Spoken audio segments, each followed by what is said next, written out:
Right guys, so if you're here for the first time today and you're curious what we do here, we make a 2D RPG game in this stream, and here's a couple of things you might be interested in. So feel free to take a peek. And we're going to get straight into it today, folks. We've been writing some dialogue. Spent the last week or so working on this. It's a very important scene, so I'm going to try my best to make it good. And I haven't added anything since yesterday. It looks the same, but I have made some notes about some ideas I've got in my notepad file, so I'm going to be doing that now. And if anybody at all wants to have a little look at this dialogue, if you want to see it in full, I believe that command will let you. My first time here, Kappa. Yes, I believe it's Ruin's first time here, so welcome to stream, Ruin. Thanks for hanging out with us today. Right, so okay, so yesterday we've been working on all these different branches. It splits into 3 here, and that was a challenge. And I hadn't planned anything, so I was like, my brain was like that yesterday. But I have a couple of ideas now. So I think one thing I do want to do is put a bit more space between these though, so they're not all squashed together. So I might do that. This is how we've done it before. Right, so let's get our grid up.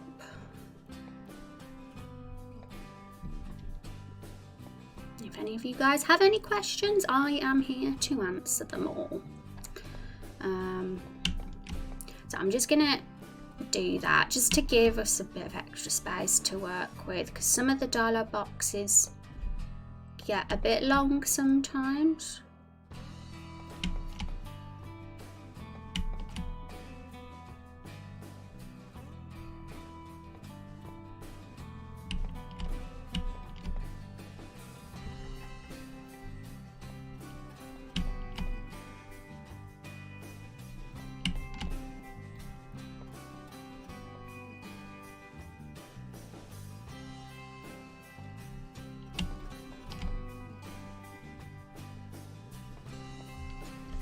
There we go. So we are making progress. There's still quite a bit to do before we finalise the scene, but we're getting there step by step. And as I said yesterday, this isn't about rushing the scene for me. I'm taking my sweet time. I'd rather have several really good quality scenes that are frigging fun and entertaining to read than dozens of average scenes. So it's not about quantity for me, it's about quality. And Azriel, how are you doing? Sorry Raz, I had my phone on silent, so I didn't see the notification. Well, welcome. How are you doing, Azriel? Good morning to you, or afternoon. It feels like morning for me still, because I'm a late riser. But yay, I'm glad you're here now. Okay, so where are we? And we're going to try, the goal is to get as much done as possible. If we can get the scene finished today, that would be great, but if we don't, that's fine too, as long as we, get some stuff done and slowly get towards finalising the scene. Right, so I've made some notes. This currently looks exactly like how it did at the end of stream, but I've got some notes here. We've got some adjustments to make. And some of the ideas that I noted down when I was in bed yesterday, before I went to sleep, it involves bringing Apple more into the scene, because he's been really quiet so far. The Apple has. He's hardly said anything, and he's an important character, so he needs to start speaking up. And I do have some ideas now, so I'm all good. So I'm going to run through them and slowly add them. So my first idea Well, at the moment, in the compassion route, we have Plum say, "Friends, I don't trust you humans, you bait my uncle into a pie." And Tomato follows that up with, "And you turn my mother into juice." I was thinking of changing that. Not much, like it's going to stay the same, but instead of Plum being the one to say that about, "I don't trust you humans, you bait my uncle into a pie," I was going to make that Lemon and have it like involve Blueberry as well. The reason I want it to be Lemon rather than Plum is because he fits the untrustworthy, stoic type who would more likely come out with that, "I don't trust you humans." Plum, I don't know if it suited him. I realise maybe it doesn't fit him, but I think this change I've got in mind, it's not just because it'll probably suit Lemon more as a character, but it also will hopefully, well, I think it will make the relationship between Lemon and Blueberry a little bit more obvious if you do pick this path.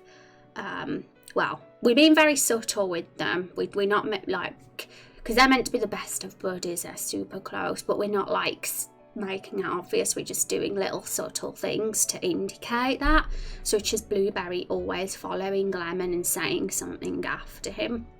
That's kind of what we've been doing in every line of dialogue Lemon's had. Blueberry's followed with something. So I'm going to edit this so it's Lemon. So we'll just get rid of Plum. Plum will have something to say, but he'll come and say something afterwards because there's a lot of dialogue that Plum's going to say coming up. So it'll be good if we make use of the other characters having their chance to shine, because otherwise Plum's going to have all the dialogue. I'm doing well, working and studying. Started doing 100 days of code challenge, trying to get myself into the habit of doing at least an hour every day. Oh, that's fun. How many days? What day are you on now? Have you just started? You're on day one?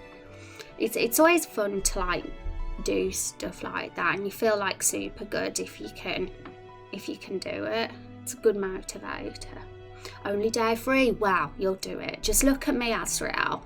I'm on stream 123 today, and I was on stream 1 once, and look where I am now. You can do it too. You can do it too, Azrael. Okay, so Lemon is going to check. The dialogue is going to change slightly though. We're going to have "Friends, I don't trust you humans. You baked Blueberry's mother into a pie." So that's what he's going to say. I think that makes Blueberry a little bit more sympathetic too, because it's, "Oh, his mother's being baked into a pie." But that would mean we're going to change Tomato. We won't have mother introduced. We'll turn it to brother.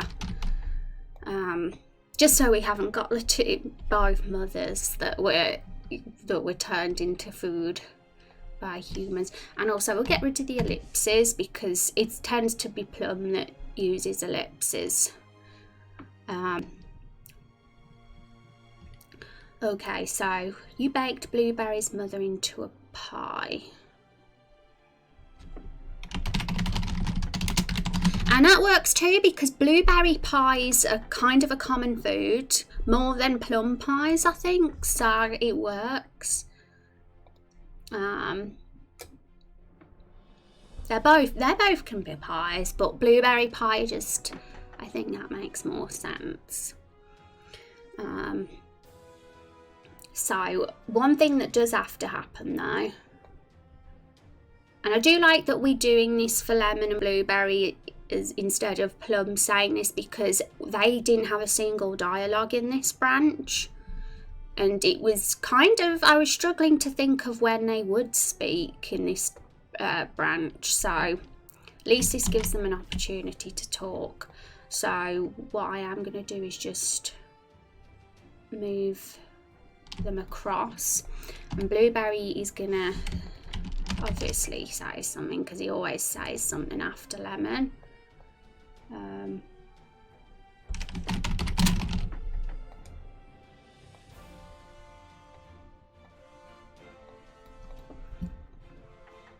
The thing is, I don't know what Blueberry would say here, because he always like say it has a pun.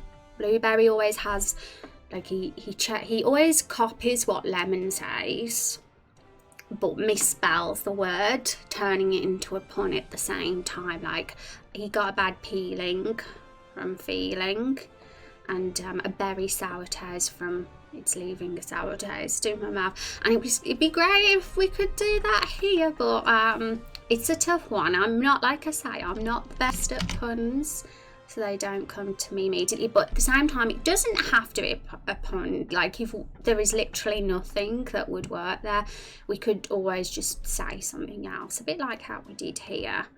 But what I am going to do,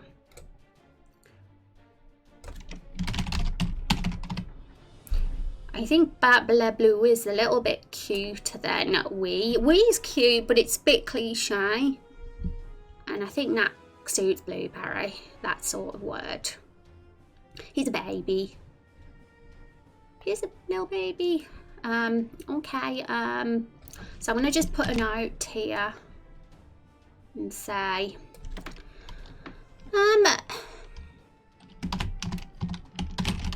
for puns, Blueberry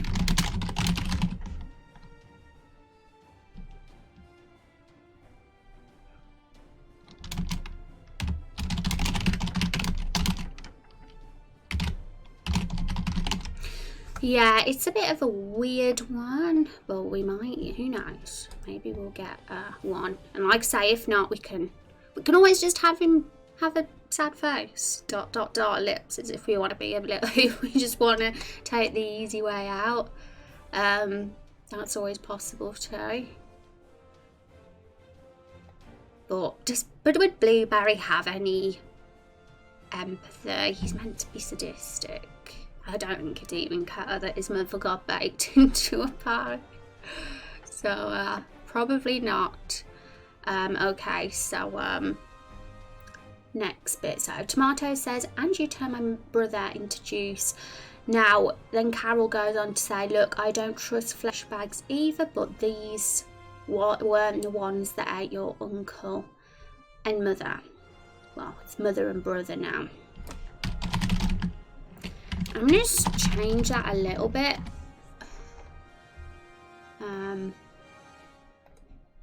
But this wasn't the one. So she's referring just to the hero alone rather than them as a group, meaning the hero and Rose, because we shouldn't really include Rose in this thing about making friends, because she's kind of getting sacrificed. So really it's only the hero that's that it has to be about there. Look, I don't trust flashbacks either, but this wasn't the one that ate your mother and brother. And then Apple pops up. We already have that, and at the moment he's saying the lady makes a fair point. So we could still say something like that. And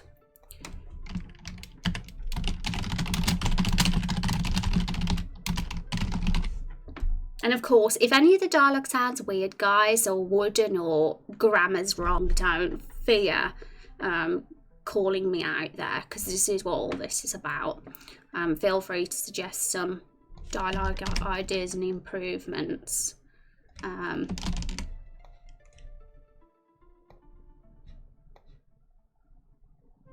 So I'm gonna keep this where I'm working so you guys can see that.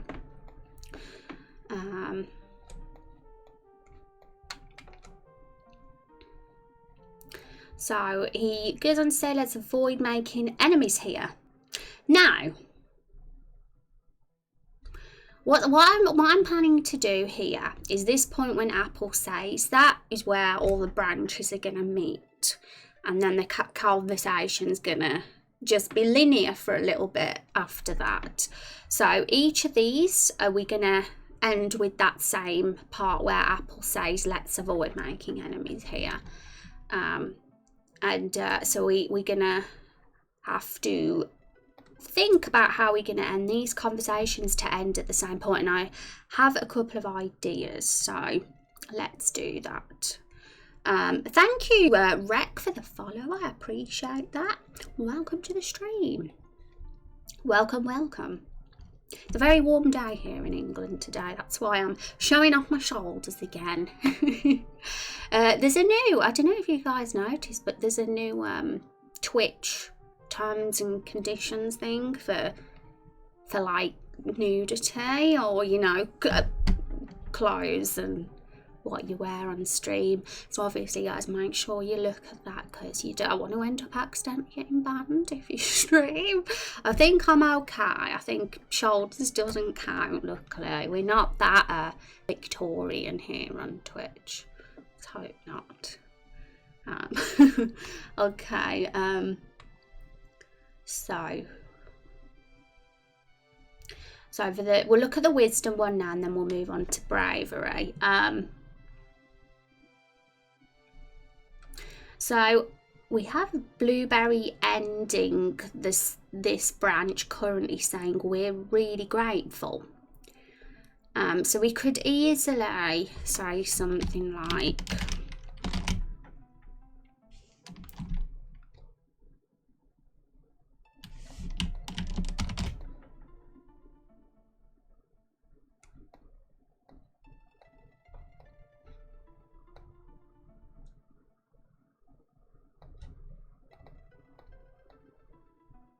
instead of obviously what he said about Carol, we can just change this bit so it's irrelevant to what Blueberry and Lemon said. Something like,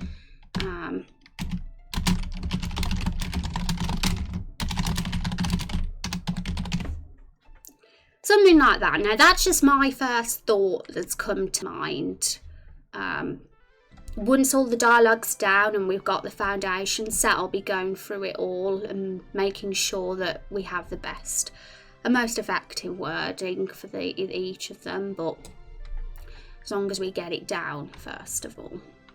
So something that like simply shows that, you know, Apple is glad that they're actually being a bit reasonable for once in their lives, because they've thanked them for bringing the young girl, and they've said they're grateful, which is actually a little bit, you know, Apple's shocked by that. Apple's used to them being completely crazy. I mean, if you haven't seen yet, guys, this is our scale of evil. Apple is the most reasonable of the bunch. He's the least evil, and they slowly get more and more evil until you've got the monster of a tomato right at the top. And someone asked, just to make this clear, someone says, well, if Plum's in the middle, why is he classed as an evil genius? You know, isn't he neutral? The answer is no. This is a scale of evil. So just because they're in the middle doesn't mean they're neutral. They're still evil. They're just a little bit less evil than the tomato and the blueberry. Also, my ponytail is pulling at me. So let me just fix that. Sometimes you get an odd hair that gets pulled, and it's very it gets tight, and there we go. Shoulder actions and break in terms of service. I know I might be banned. Just prepare yourselves, guys, because if someone sees my shoulders and reports me, that might be it for me. Shoulder stream revert size. My innocence. Yeah, it might be my last stream ever now. Okay, so just making sure, because anyone who's just popping in here today who's new probably wouldn't really know these characters too well by this point. Last week we discussed them a lot in our previous streams, and we made the scale of evil, and we like really just went crazy with developing them. But now it's all the dialogue, and it's a lot easier to write the dialogue in once you actually know what the characters are like. It's almost impossible when you don't. I'm like sitting there with saying, well, what would they say? But just giving them a bit of characterization can really like help a bunch. So where were we? Yes. So that's going to end at the same point with Tomato saying, let's avoid making enemies here. So that's going to be the plan. I'm going to make it so each of the branches end in that so that they can all meet. and it can go linear again for a bit. So, because each of the dialogue paths give you points in, you know, the morality system. So, but also you'll be seeing some dialogue that's exclusive to a particular branch. So if you want to see the others, you'd have to replay the scene again, or watch someone else play it to see what it reveals. Because we're going to work on the bravery branch now, and this bravery branch is going to be very focused on Tomato. I'm going to bring Tomato out of it a bit more on this and get a bit of Tomato backstory, because we haven't really put much focus on Tomato yet, and it feels like a good opportunity to in this branch, because Tomato, being the angry one, the most evil, the ragey guy, the ragey emo teen, he would totally, you know, react strongly to the hero saying something like this. Whereas this compassion branch reveals more about how the reason why the fruits dislike humans, because, you know, they're being used for food and eaten up. And the wisdom branch, that sort of basically shows them being a little bit more sensible, which we don't get in these branches. Are you a Brummie? Can't put my finger on your accent. Nope, I'm not. I am from the Midlands though, but not from Birmingham. But I guess you're close. Okay.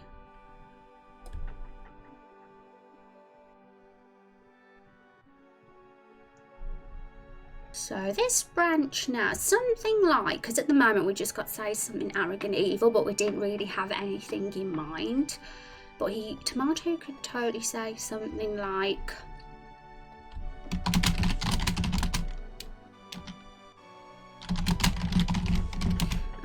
I can't take anymore, let me...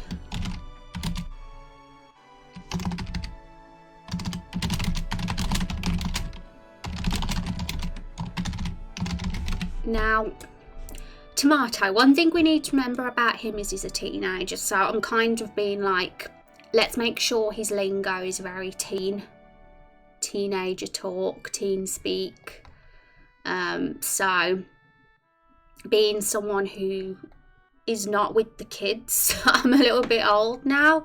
It can be a bit of a challenge to get in that voice, and we don't want to make him sound too posh or too prim and proper.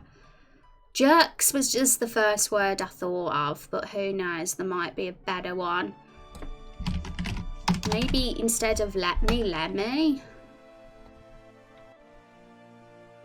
But there's always a way to you know, improve the dialogue and make it just sound more like a edgy teen, like it's coming from the mouth of an edgy teen. But the puree, let me turn them into purees, was basically something National said yesterday. He came up with some gory fruit inspired dialogue, so we'll be nicking those. We'll probably be using them a few times. Wait, Rose's kids? When did I say that? I don't. Can you imagine me having kids? I've got a maternal bone in my body. But what did I say? I'm quite curious what I said now. You're still hip, Daddy. Oh, hi, Mars. How are you doing?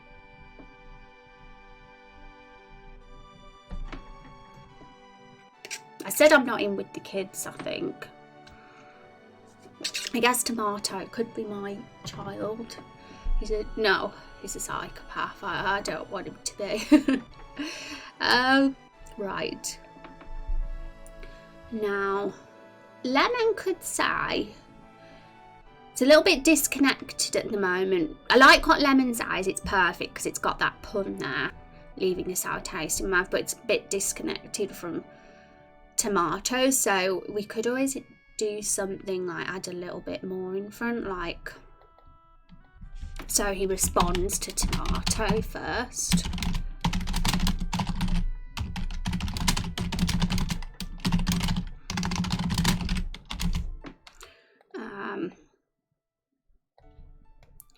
So he basically says, yeah, I think we should let Tomato have his fun with the humans because Lemon doesn't particularly like them either. He doesn't like their meddling.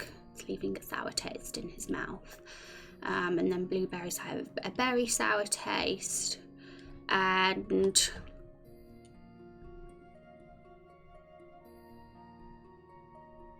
And now we need Apple to speak. Again, I feel like we gotta bring Apple in at this point so we can end with that let's avoid making enemies here line. But obviously we gotta make it fit with what's happening and what's being said here. I think there's an opportunity to go, like I say, a bit into Tomato more here. So that's what I'm gonna do. We can still have that line, what Tomato says, and instead of juice her, I'm going to say juice you, because we're actually talking about, he's talking directly to the hero here, not Rose. So, because what I was thinking was getting rid of what Plum says here and putting it there a bit later, and actually having Apple say something here instead. Because I was thinking of bringing this whole talk about needing Rose once we've had the let's avoid making enemies here part, which you'll see in a bit later. I just realised how punny this dialogue is, or is it? Yeah, but how do you spell punny? Is it even a word? I hope so. It should be. Because puny, I think the one with one N is puny, which is a way of saying that someone's really small. So it might be the double N.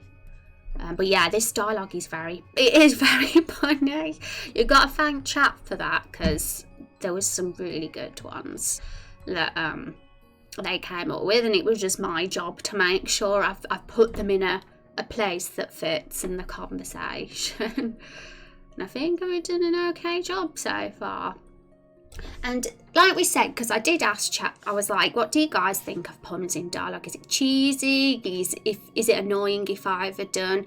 And it seemed from what people said that they felt that if it fit the context of the scene, like if the scene was rather humorous, then it's always a good thing to have puns. But say if like the tone of the scene is pretty dark, and you know, if the themes are much darker, it could be a little bit jarring to randomly have puns coming left, right and centre. But this is a charming scene. I mean, we've got a bunch of silly fruits here, so I think it fits. But at the same time, we do have the more stoic fruit characters, so I'm trying to make sure that the ones that do say the puns are the ones that would fit saying the puns, like Blueberry, because he's a baby.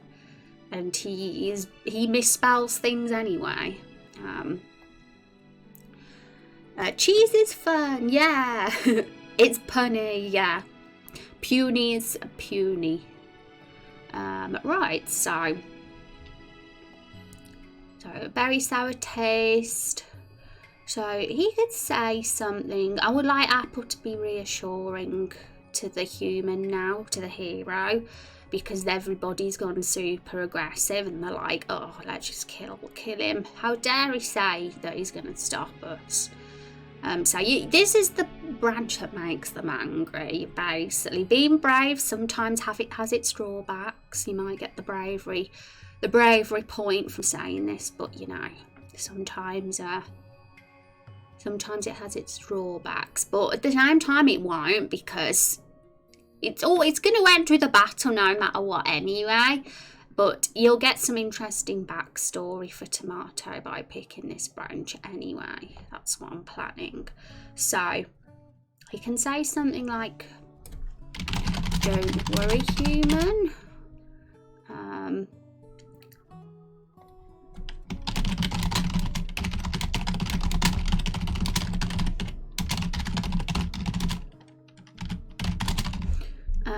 If he's going to be, because I'd like him to talk about Tomato now, but if he's going to do that, I feel like Tomato needs to be the last one to speak. So let's just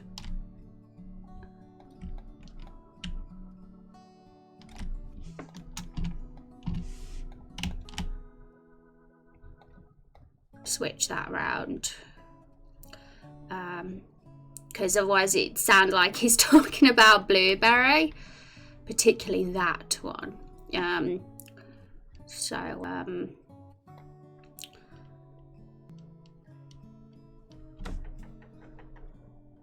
Hi, haven't been here since November 2017. I hope things are going well. Totally blown away by how far this game seems to have come. Thank you, Nevermore. That's super encouraging thing to say.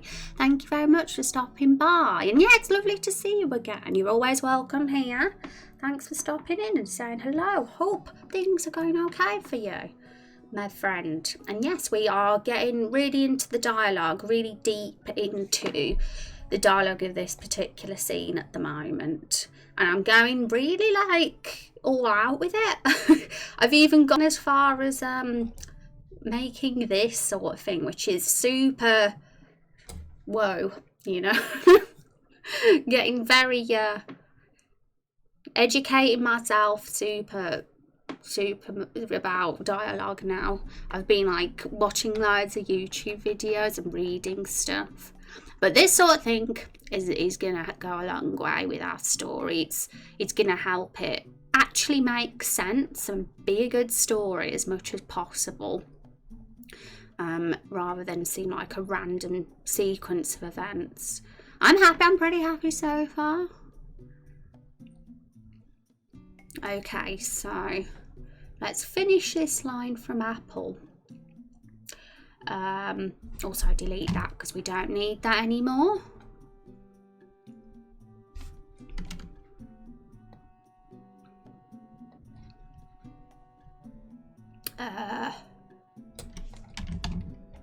Delete this. We'll also just drag Plum's dialogue up here for now because this is all going to come in a little bit later. So just put it there for now.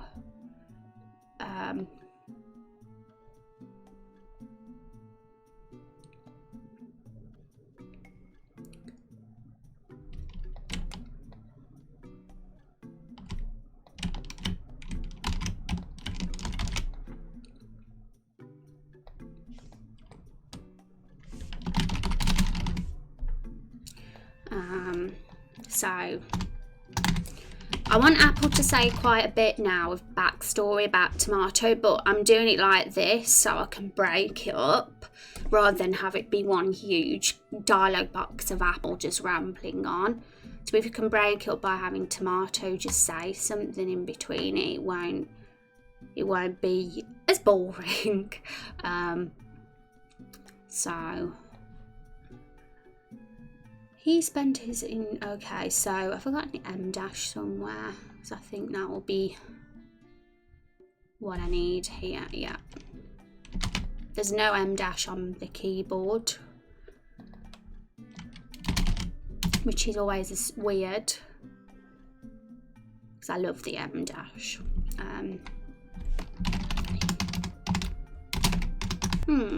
Changing the font again. Damn it, stop it, draw IO. It does this sometimes, it changes the the dialogue, but there's a way around it. That, yay. That one, he's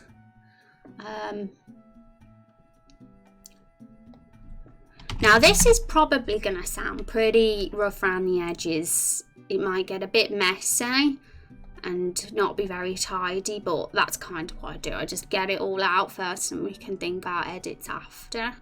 So I'm going to just roughly write down the outline of what I'm planning on Apple saying here. So he spent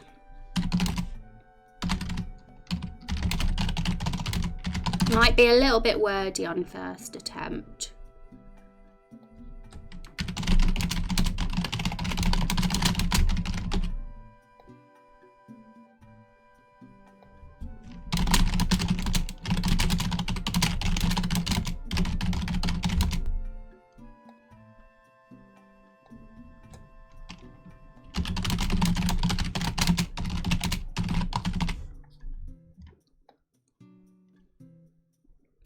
And yeah, I've got more to say and I could easily carry on down here, but like I said, I don't want to make it to go on too long, and probably be better if we say it in this next dialogue box. I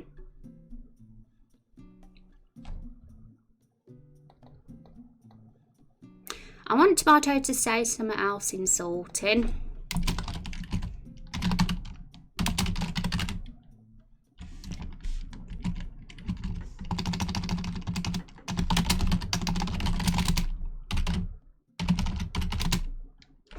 Let me find an idea for this insult, because I'm being gory is definitely something I have to learn. This is going to be gory now.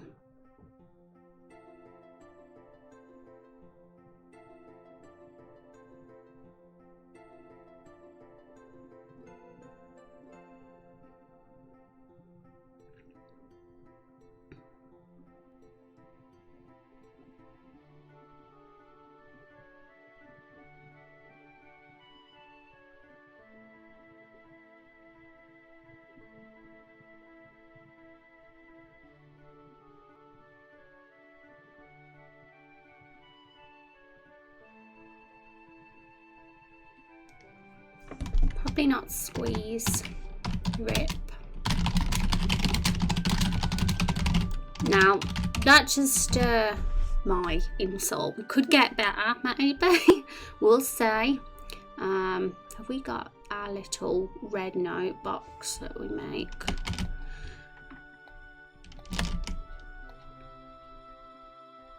The more we fit it so it's appropriate for Tomato saying it, the better.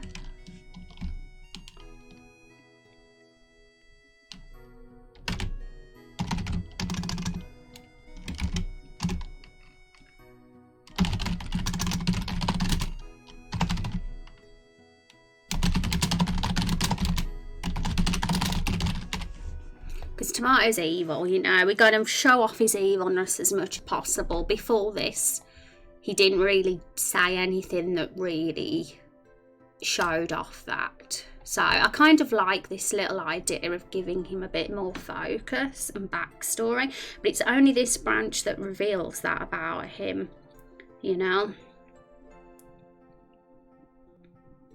But the other branches reveal stuff that this one doesn't as well. Tomato is a fiend, he is. Some people might have Tomato as their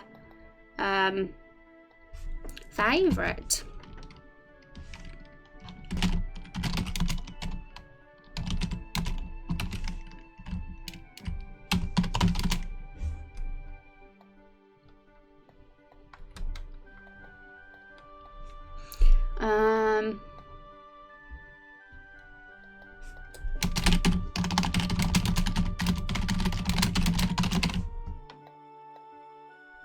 Okay.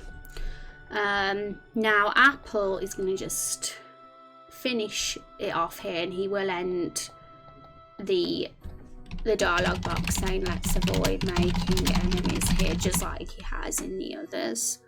But obviously he's got to say something before that. So something like,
okay, so Apple has basically said that he will keep them in line. And I think was important because when we were talking about them as characters, that was mentioned, and it was one of the cool things about Apple. He's basically the token good teammate, which basically means, if you're not aware of that trope, you're really the only good one in a gang of bad people, and you are sort of torn between your loyalty for these people. Well, they're not people, they're friends. You're torn with your loyalty between those people and your own conscience.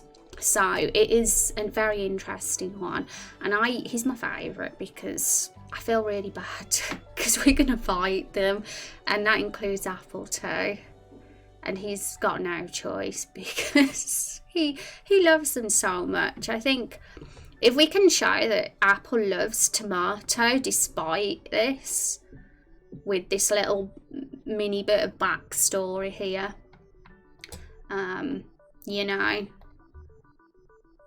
I think saying something like it's been a real challenge to convince him that it's not true and he's one of us shows how patient he has been as a daddy to Tomato. You don't have to pretend to remember me, I only stopped around for a few Doki Doki Literature Club streams and Jackbox maybe. There was a huge drama on Discord not long after, if I remember, not involved myself and kind of stayed away for a while. Then life got in the way, as it often does. I recognise your name, Nevermore, that's for sure. And I don't, obviously it's so long ago, but I tend to remember names quite well. So I definitely remember. And now you say Doki Doki, I think I do. But yeah, so the huge drama on Discord. I hope you didn't stay away because of that, because that is obviously what I don't want, you guys. But obviously if it's life and stuff get in the way, that's totally understandable. We all get busy from time to time. And I hope things are better now and not too busy. Busy's fine as long as it's a fun kind of busy. I don't mind being busy as long as it's a good busy.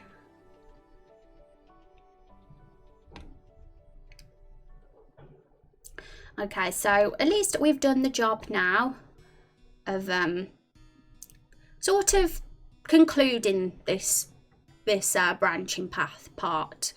Because before now, it was like, oh gosh, it's overwhelming. There's all these 3 different branches. How are we going to handle each of them? But I think we've done a decent job now. I mean, this bit's a little bit shorter.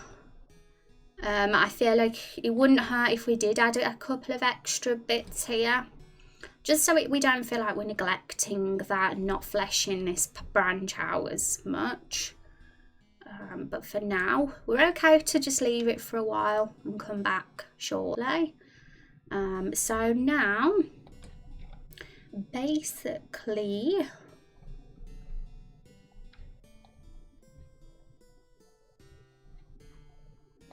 it's time for Plum to say something, and it's all going to lead to what's sort of in these dialogue boxes here.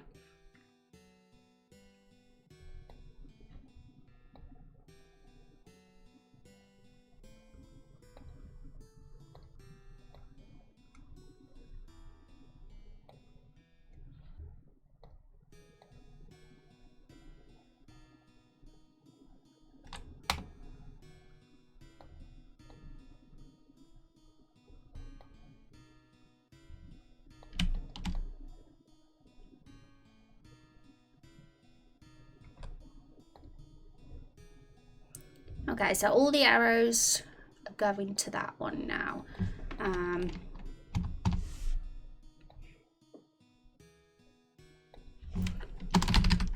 Now, he's our master of ellipses, so...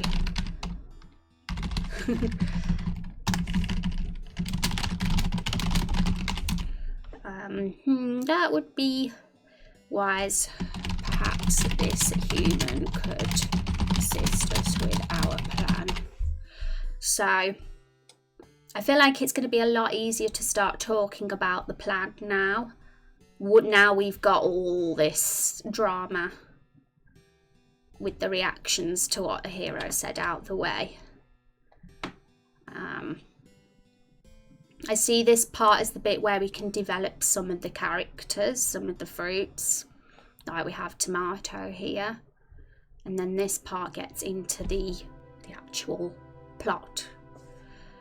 So, yeah, there's an option to flesh out this top one more. I definitely think so, because it's shorter. We could fit another couple of dialogue boxes in there.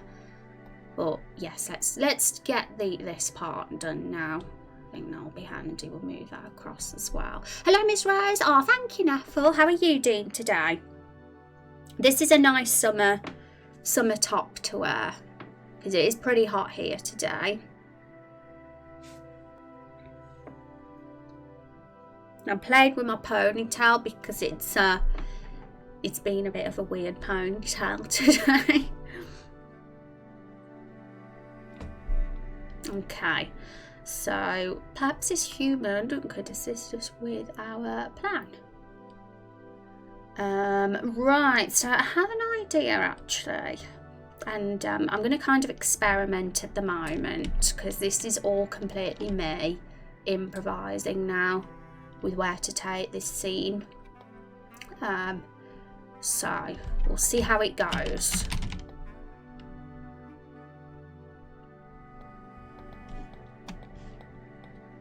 And I'm really glad that we've brought Apple out of his shell a bit more now. He's got a bit more involved.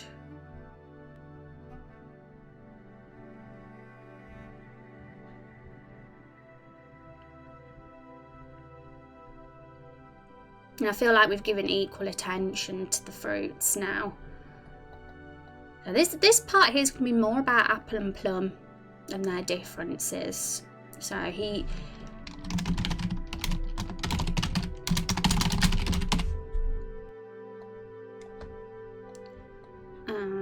your plan, you mean?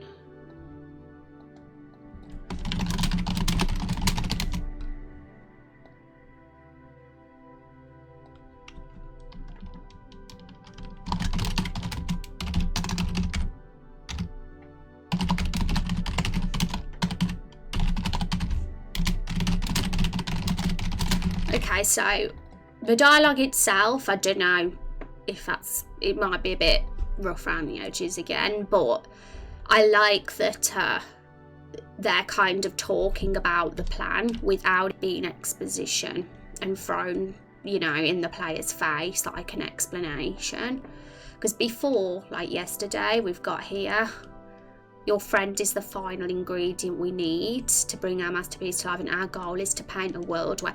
I feel that that's very like throwing plans in the face the player, and I think it can be a bit, sometimes a little bit lazy when villains do that, and I prefer it to be more thrown into the dialogue in a more subtle way, and so having it be a sort of conversation between Plum and Apple, like an argument, like that's your plan, and the player slowly realising what's going on from this argument rather than Plum telling us.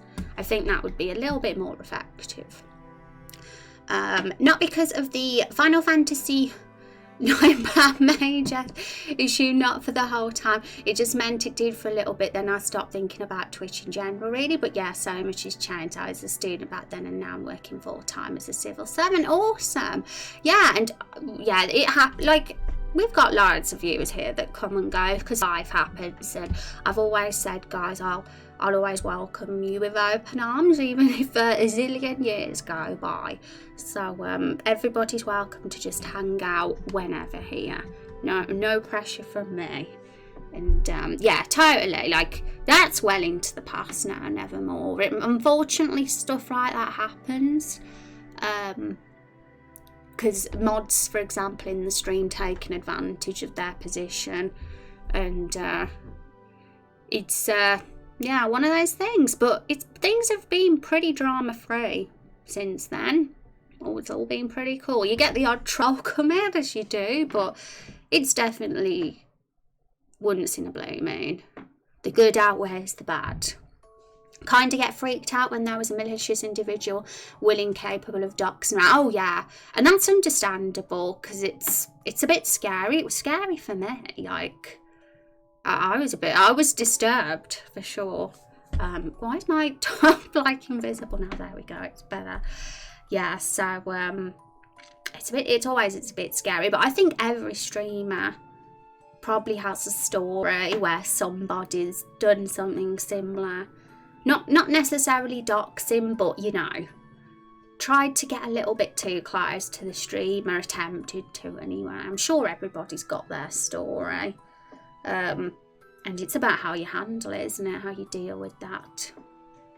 I'm modding a small stream myself now, definitely familiar with trolls. We just laugh and kick them out. Yeah, it's always harder when it's someone who's like integrated into the community like and has been for a while. It's so easy to just deal with the ones that are random and just trolling. You just like just ban them.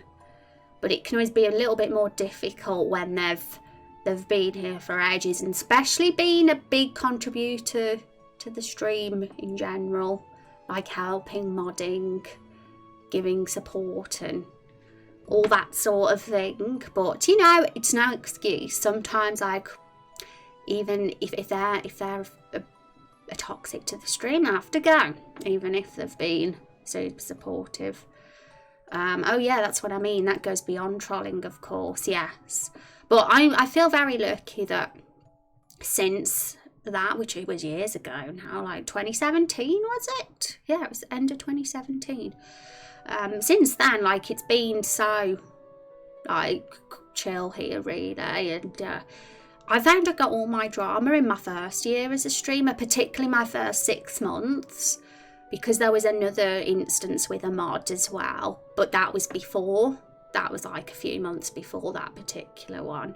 And it was like, what's with all these mod problems? Okay, but yeah, that I found that sort of stuff just stopped happening once I was streaming for a while. Maybe I just got more experienced and I knew how to deal with that stuff better. I can kind of sense it now, and sometimes the signs are there with somebody and you ignore it. But like now, I think if somebody like that came in now, I would sense it and deal with it much earlier. For sure. Okay. So your plan, you mean? You know?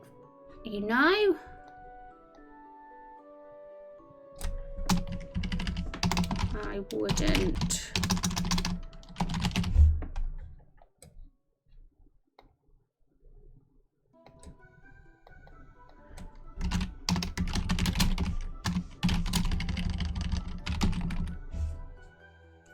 Absolutely, you definitely got a sense when you've had to deal with people like that before, yeah.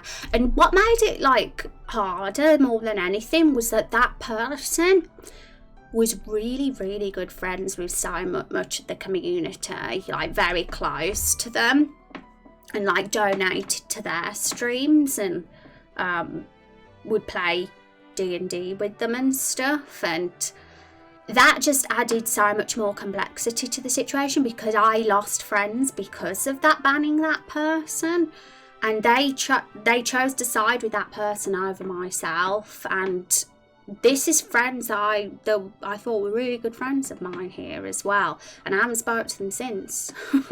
That was it. It was over.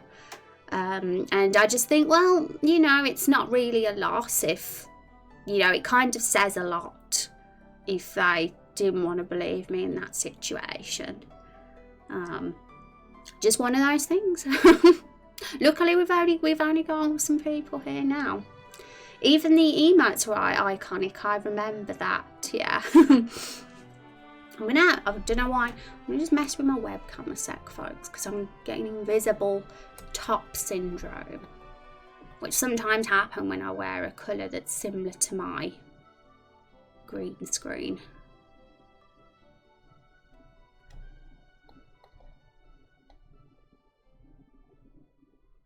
There we go. That's a little bit better. That will do.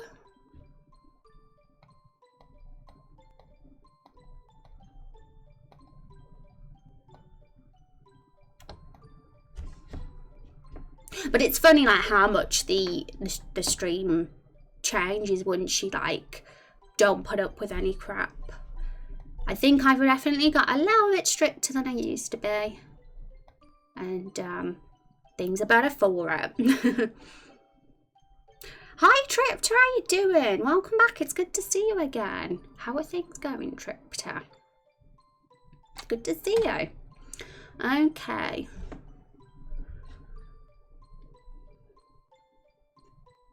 Okay, so have a bit of back and forth with Plum and Apple here now. Like I say, it's probably a good opportunity for them to reveal their plans here by having this little discussion and argument. And if we can reveal what's here in these two boxes in the same way, but in a more subtle way, that could work quite well, I'd say. So I was never happy with these. I thought it was a bit like, you know, as subtle as a brick by just saying what their plans were. Okay. Oh, you remembered me? Of course I do, Tripta. Like Nevermore said, Nevermore had come into the stream once or twice in the past, and I did recognise the name, but I couldn't put my finger on where it was that I met Nevermore. But Tripta's been here several times, so I wouldn't forget you, Tripta. I tend to remember when someone's been here, like a few times. Rose don't take no guff. Yeah. Eulogy Master knows. Although it looks amazing outside and I'm stuck in. Do you have a garden, Tripta? My parents are sitting in their garden all the time. I mean, I'm not one to go outside. Look at me with my vampire complexion.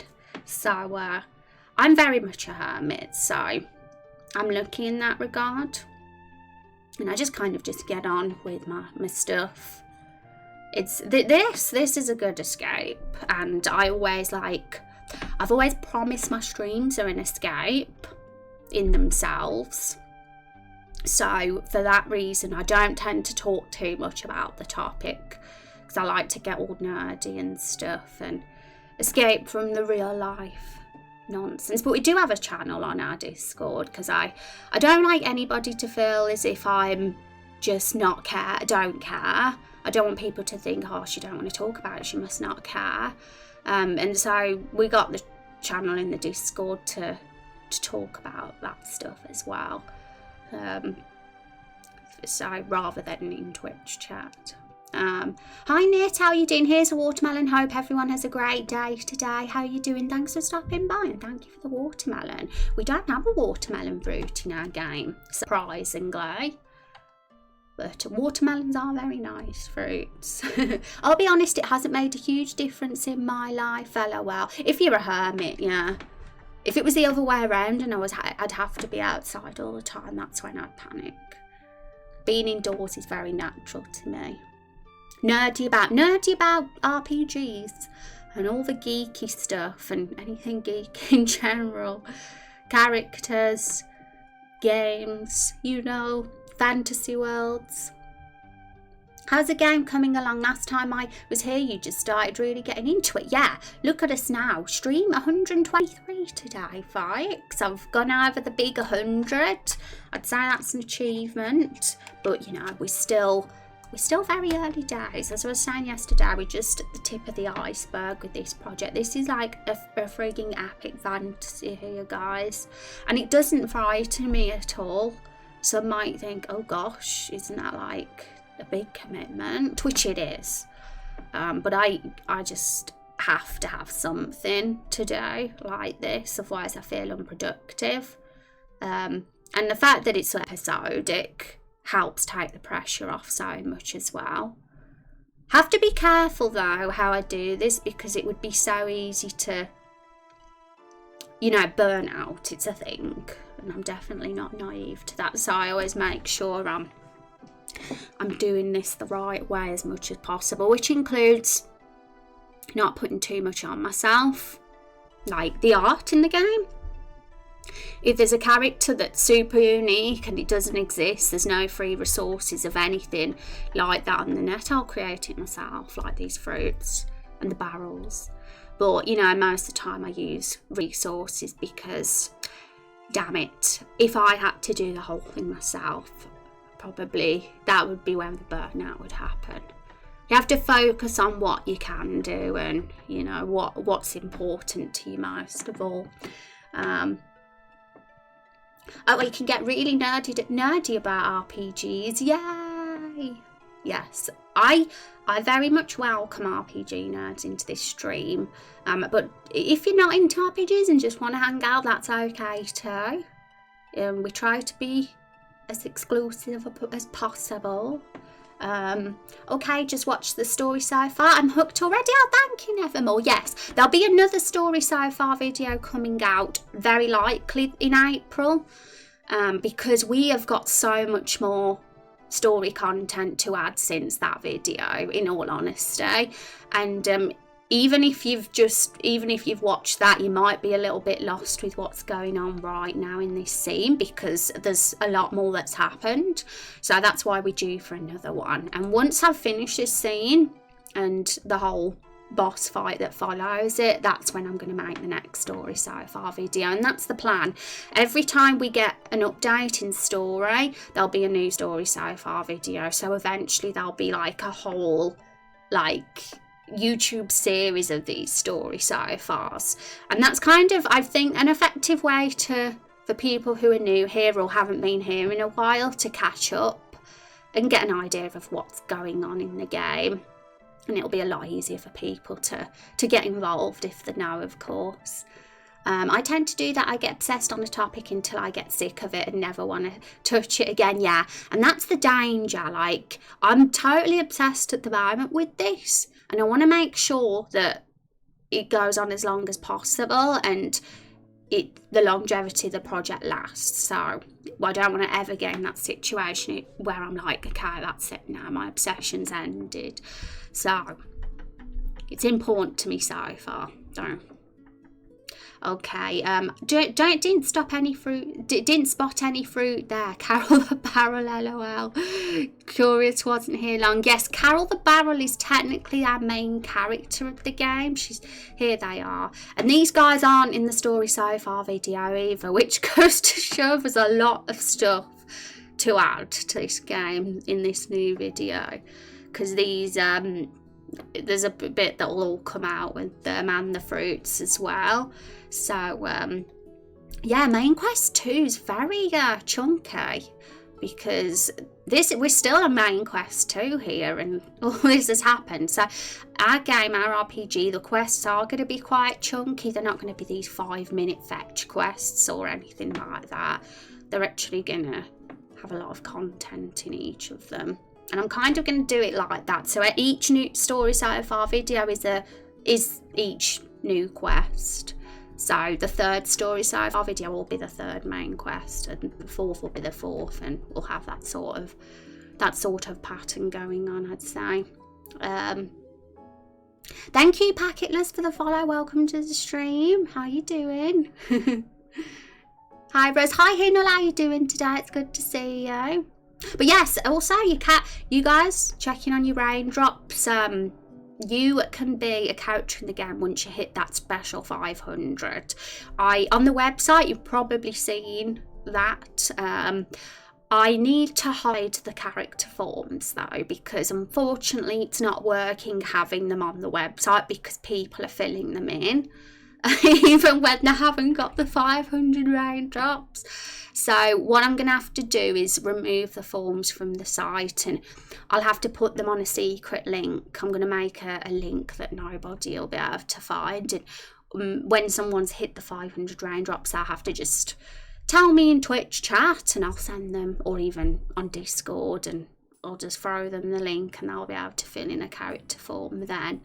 Because I'm not being able to keep up with it if all these people are filling them in and haven't got the 500 raindrops. It's just how we have to keep it under control. We have to put a limit, because if there wasn't that, if we let anybody just fill in a character form, we'd just have so many characters that we wouldn't be able to keep up and things would get really stressful. So but for that reason, only like community members who've hung out in the stream for a reasonably long enough time will get the chance to be a character. Hi Lacey, how are you doing? It's so good to see you, Lacey. How are things going? You know what though, I might just be back, but you deserve this. Always good to see people being creative. Oh, thank you, Nevermore. Well, yeah, of course, stop by whenever you fancy. And guys, of course, because I know you're new here, some of you come back after months and probably have all the questions. Feel free to ask, because I am making an FAQ page and I want to know the common questions so that when that page is up, everything important is there. And you know, it'll be so much easier then for me, because when new people come in stream, I can just send them there rather than have to repeat myself all the time. So feel free to ask stuff, guys. Tripped has already nearly got close to the 500, and yeah, when you get your 500 raindrops and make your character, you get to be here as well, walking at the bottom of the screen. But only if you're in stream at the time. So whenever you pop in stream, your character will be walking across the screen. It's the stream avatars extension.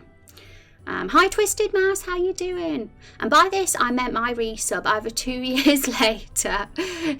Oh, another day started. How are you? I'm doing good, Lacey. We're having some good chats here today, aren't we? And how are things for you, Lacey? How has life been? It's been like forever since we caught up, and it was super cool to see you on Twitch the other day. So are you not exclusive to Mixer anymore, Lacey? It was super awesome to see you, and I thought I'm going to send my community over to Lacey. Let's raid Lacey. That's when I saw you on. Will there be explosions? Then again, Hinel has an obsession with explosions. Every time Hinel comes in this stream, he asks about the explosions. And there will totally be explosions at some point. But at some point there will. We've already had a hijacking. There's definitely going to be an opportunity for some mad chaos in our game. But only when it's relevant, you know. We're not going to just throw in mindless action for no reason. Hey, I'm good, thank you. Working on my project. My girlfriend's been working on some sounds for me. Oh, that's awesome. That's super lovely. What sort of sounds have you been looking at? It was great to see you too. Still is, yay. Well, folks, because I know there's a few new folks popping in today. Make sure these are the most important commands, guys, in all honesty. The YouTube, because that's where everything's going to get put up to do with the game, the story so far. Every single stream as well gets put up there. Sneak peeks, so whenever there's an opportunity to show off a cutscene or a battle or anything super cool, I'll probably upload it as well. And lore discussion as well. And also, some of you have probably already seen the website because it's in the title, but just making sure. Feel free to have a look, guys. Okay, so let's carry on with our dialogue. Michael Bay way of directing, so explosions come like second nature, yes. Raindrop Chronicles is more of a dialogue-driven sort of game. I had a bit of webcam blur there, I think. So I call it dialogue-driven now rather than dialogue-heavy, because the problem with dialogue-heavy, I'm not a fan of dialogue-heavy, but I love dialogue-driven, because when it's dialogue-heavy, you can tend to get fluff, and I don't like that. I want every dialogue box to have its place and to have a purpose. And I'll never just put something in for the sake of it, you know. So yeah, dialogue driven is a better way to describe our game. Just some sound effects, a girl gasping, things like that. She's a bit of a musician, so she's trying to make some music for me too, so it's very exciting. Well, that's really cool. I'm really glad that your project's coming along, Twisted Mouse, and always feel free to show it off in Creative Work channel in the Discord if you wish. No pressure, but the options there. Your philosophy of writing sounds like very like mine. Oh, really? Oh, what's yours then? Oh, you don't like dialogue heavy either? I just find, because my favourite games are always RPGs, especially ones with a great, exciting, like, you know, a story that you can just get hooked on. That is like my idea of the game for me. And I always find like sometimes find a story game, but sometimes the dialogue can go on a bit and you're like, okay, let's get to it now, let's get to the point. Final Fantasy 14 main quest scenario and the side quest and anything that is a big culprit for that. They do that a lot. They have a lot of fluff, which I'm not running that down because I adore Final Fantasy 14. I think even the story, I love the story of Final Fantasy 14, even though there's fluff. But that would just be the only thing I could pick on, that it sometimes drags. Honestly, the Witcher 3, I'll just say they do it great, and I'm super inspired by the Witcher 3's approach for quests and storytelling, for sure. And our game's obviously more of a 2D game, but I'm definitely going to be taking inspiration from it, from the Witcher 3. Okay, so where are we with Plum then? So Apple says your plan, you mean, I would not sacrifice anybody, and that includes that vampire over there.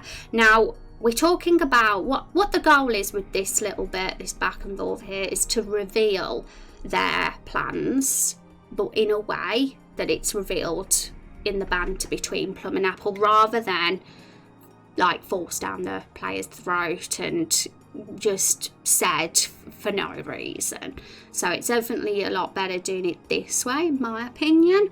And if you watch the story so far, you'll know that Rose is going to be sacrificed. And the video ended where it said that one of the NPCs, Fiona, demanded that Rose be sacrificed to these guys. So this is the scene of the sacrifice, basically.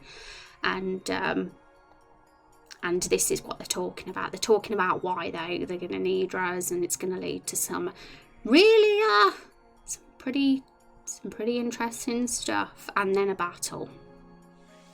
Happy with lots of dialogue if it's necessary, just not fluff, which is easy to do accidentally. Most of my writing is for written fiction. Awesome. Yeah, and it's always good to meet fellow writers. I was saying the other day, yesterday actually, that it's a shame that Twitch don't have a writing and world building category in creative, because I'd totally make use of that if they did.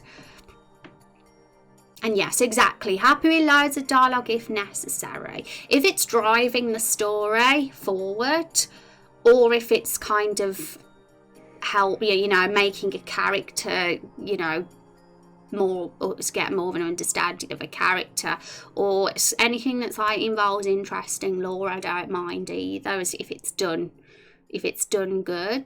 But just that fluff, that's what I want to avoid at all costs. And we got a bit of scene stuff going on here, but I could definitely say none of it's fluffy. It all has a point. Okay, so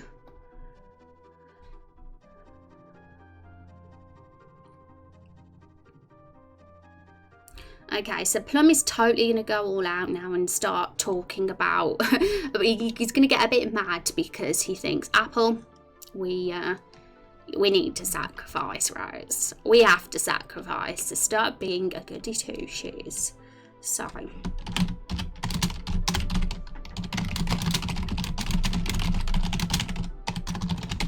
So what I'm going to try and do is what we've got here. Your friend is the final ingredient we need to bring our masterpiece to life. I'm kind of going to be saying that, but in a different way. The vampire speak have her special blood. She is the final.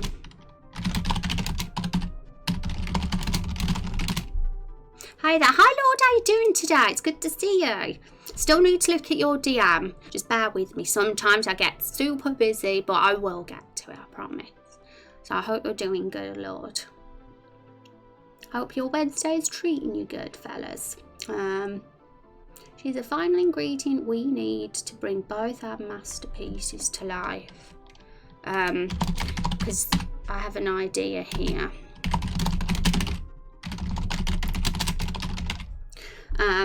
Basically, well, in our plot outline, which is here for this scene, which we wrote before we started doing the dialogue, there is actually two like opposing plans, ideas for the fruits.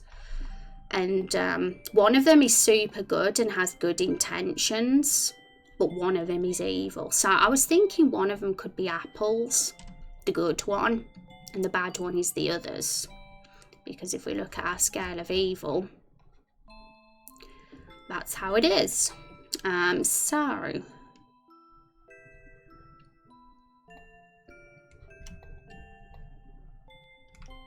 I actually just like having some bad guys in it where they're not all completely bad.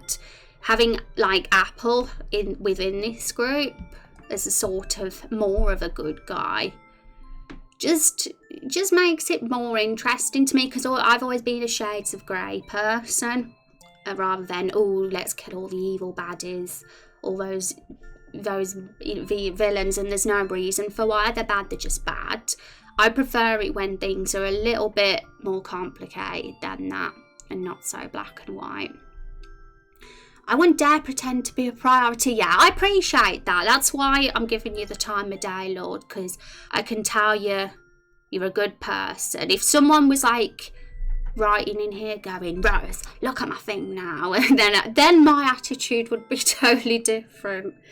Okay. She's the final ingredient. We need to bring both our masterpieces to life.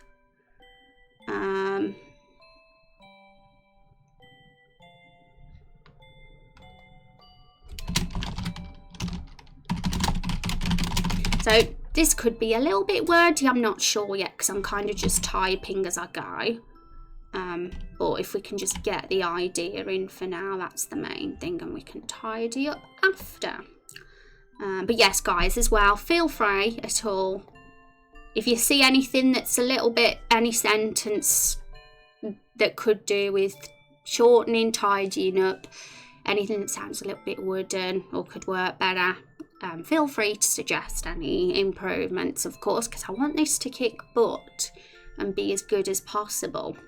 So I'm all totally for any dialogue improvements, because this, after all, is our first draft, so I'm sure there's definitely room for it. It's mainly just like, I always think, do I write something a bit wooden, all the way, sometimes you can do so much, you can shorten sentences and get rid of words, and it can make it sound so much better. Just little things like that you don't always see on your first draft. My lighting's been a bit strange. It's because of this. It's because of this top. The green screen makes it invisible, so I have to. Notice me, Rose. Hi, Chubb. How are you doing? How long have you been in here? I've only just looked at chat. I've noticed you now. Rose, pay attention to me. Hi, Saz, how are you doing? Thank you for the follow, by the way. Welcome to the stream. Hope you're doing okay. Right, so she's the final ingredient we need to bring both our masterpieces to life, both yours and Dad. You know it won't work without her sacrifice.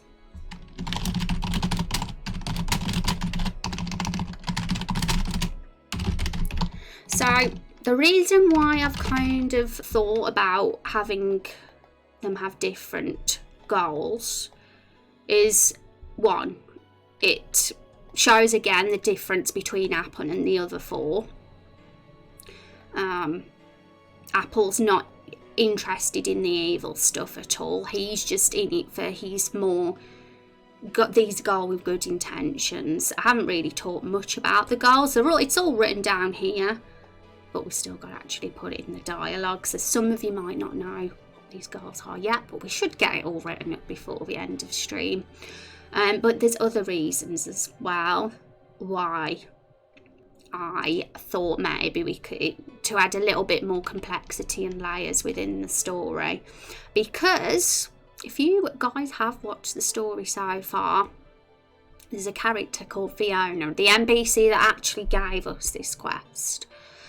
Her exact wording was to sacrifice Rose to the monsters. She is the one that has ordered us to do this. So it makes you wonder about her intentions. Like Fiona Buckington, we don't know much about her. Is she involved in this too? Like, it opens up that possibility. Is she in with the fruits? Is she actually up to no good? Or maybe she's in with Apple. Maybe she's in with the good plan. But she could easily be with the bad plan as well. We just don't know. So it kind of just adds this sub-layer with this NPC that gave us the quest in the first place. Because she is a trusted NPC in the village. People probably love her and think she's this sweet innkeeper of a girl.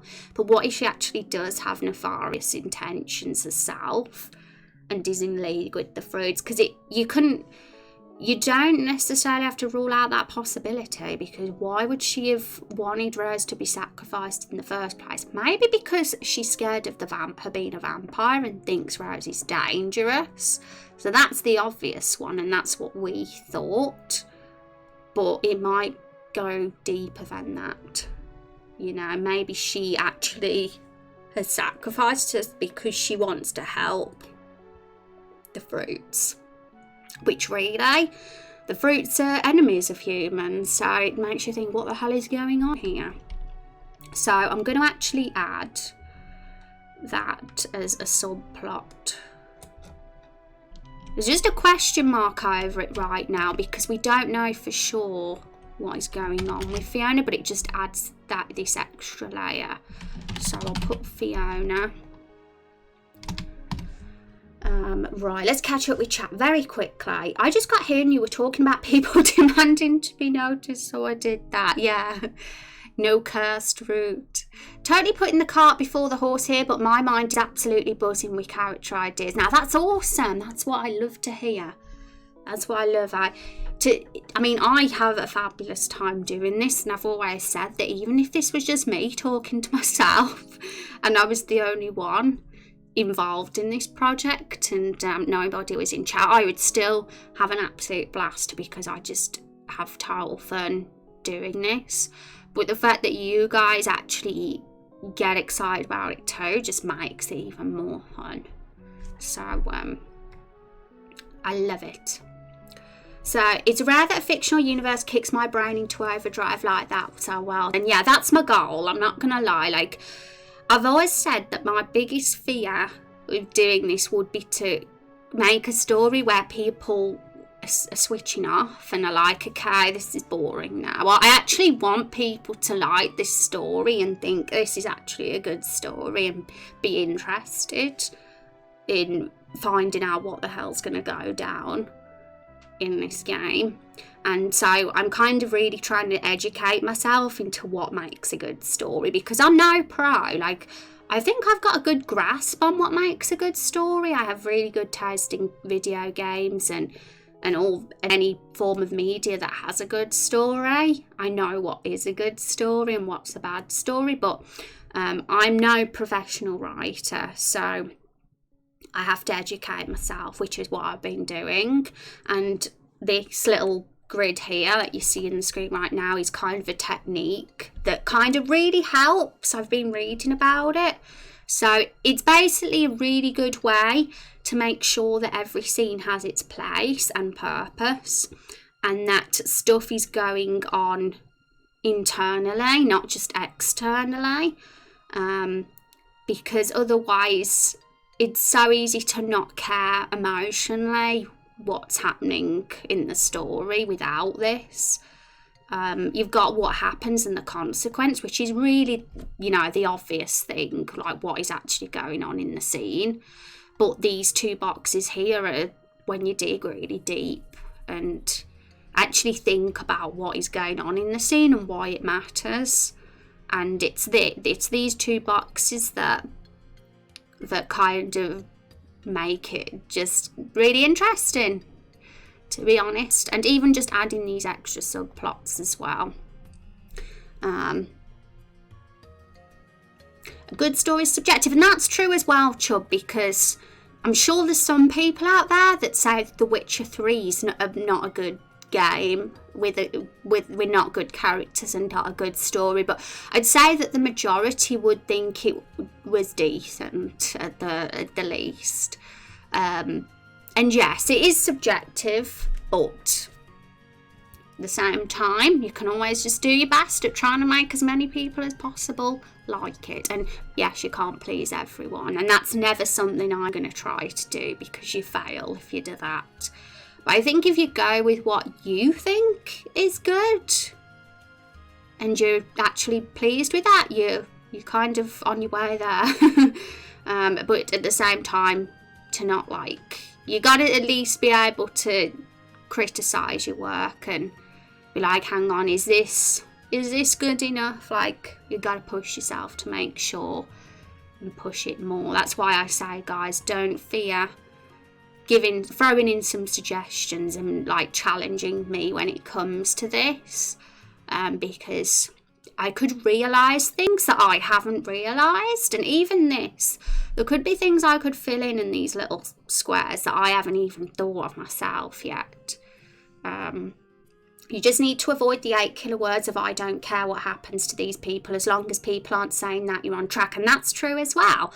And which is why I really started going in the direction of Carol the Barrel here, becoming our main character of the game, because she is.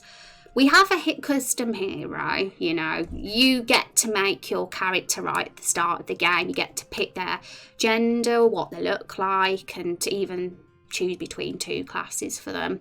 And that character is the character you play as and make decisions and build the moral compass of as you play the game. But the fact is, they're more of an observer, that custom hero is, than an actual character involved in the story. Carol is the real main character, and people adore Carol. She has been somebody that the community have latched on to since the start. I don't know if it's because she's a barrel and she's this really different and not what you usually say. Maybe it's just that, but I actually want to make sure she's a good character. It's more than just being a barrel. So the fact that people already care about Carol is, that's a step forward, but we'll push it even further and make people fall in love with Carol and not just find her amusing because she's a barrel. She's a lady barrel.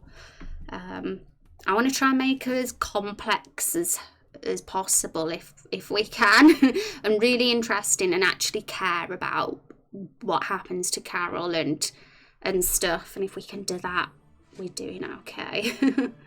Have you taken a look at the GDC YouTube channel? I haven't, Lord, but I should. So throw me the link in chat if you'd like, and I'll make sure I check it out later. Anything that's gonna help, and I'm all for learning and for filling myself with knowledge when it comes to this. And it's good to start as early as possible, I think, because some games like I know I've got a game that I really love that's episodic. And episode 1 was just really average, and it got better as it went along. But I'd love to be able to start off and episode 1 be amazing. So if I can start learning now, then the earlier the better. I have zero imagination and I'm terrible at storytelling, but the passion is contagious. Yes, and I've always thought, even if you don't think you're a good writer, you'd never know. It's something you can learn and get better at. And if you've got a story, if you've got an idea, it's worth giving it a shot. How common are vampires in this world? Well, Rose is a vampire, my character, but the lore of the vampires in general hasn't been fleshed out at all. All we know at this point is that there's a vampire called Rose and that she's feral and she can't talk. And she does have a character sheet. If you go on the website and click her icon under the characters section of the website, you'll be able to read her character sheet. I've been thinking if I should make it clearer that which ones have got character sheets there, because you have to hover over to see which ones are clickable. But it'll tell you a little bit about Rose's backstory on there. which I wrote myself. But other than what's there, we don't know at this point, which is always fun because there's a potential for us to really explore that lore together as a community in the future. Nothing is like decided. Nothing is set in stone, if you know what I mean. So much we could really do. We have an opportunity to develop that more and have ideas for what is going on with vampires. And if there's other vampires in the world that are of a higher level than Rose, because Rose is like would be considered bottom. She is feral, she's wild, she's like almost like an animal, and she's literally got there's nothing like higher vampire about her at all. She's like completely animalistic. But I wonder if there would be a ladder where vampires, there's some like more smarter vampires in this world, or whether it's just full of feral vampires. And Rose is a human vampire. Like, she was human, she is a human and was born a human, but she got turned into a vampire. So there's the question of, can you only be a vampire if you're turned in this world? You can't be born a vampire, because we actually don't have vampire as a race, if you've noticed, on our character forms. And I have said to you guys that you don't have to just be a human to be turned into a vampire. We could have elf vampires, fairy vampires, you know. There's always that possibility too. But nothing is set in stone 100%. It's all just ideas right now. Okay, Baron, Baroness. So it should be Baroness. Yeah, had to look through Sorcerer. Yeah, so there is some like little hints there, but I like to keep it as open-ended as possible at this stage, because you guys could have some great ideas that we might want to explore. So yeah, some things are like already there in the character sheets. If you click on any of the character sheets, then that'll tell you what is already planned. I mean, I've said to you guys that the only way to confirm something in the story is to make it happen in your character sheet.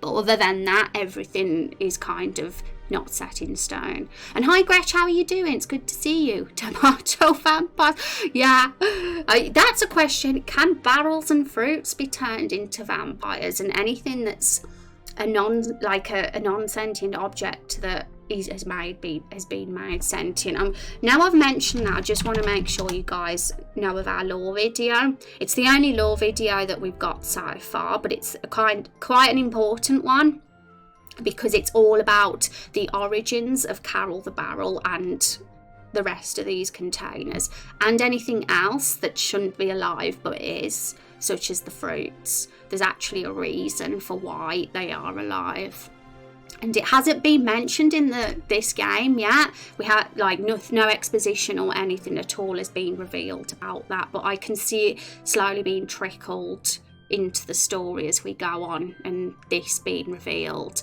And it's interesting because it brings out a potential story, a theme of Carol and her existence, and how she's going to feel about this knowledge that she wasn't really born into the world the way a normal human or humanoid or would be. Like, it's not biological. I wonder how she would feel about that. It just amused me that your character is a vampire, because my friends joke that I'm a vampire because I have human reflexes. They're really not, they're pretty normal, but whatever, it seemed to hate the sunlight. Yeah, I know, again, Rose is fine in the sunlight, so we've kind of broke that trope there, which I like. So yay. And how are you doing, Gretch, as well? It's good to see you, Gretch. I hope things are going good. How is your Final Fantasy journey going? What game are you on now? So I was going to put in here a subplot for Fiona, because I mentioned that there's probably, it gives a layer to Fiona, this quest, as Fiona is the NPC that gives you this quest in the first place. And if you've watched a Story So Far video, it talks about her in at least half the video, so you should know her if you've watched that video. But what is cool, what I really like, is that this kind of makes you wonder about her and her intentions too. It adds a bit of complexity, so I'm going to put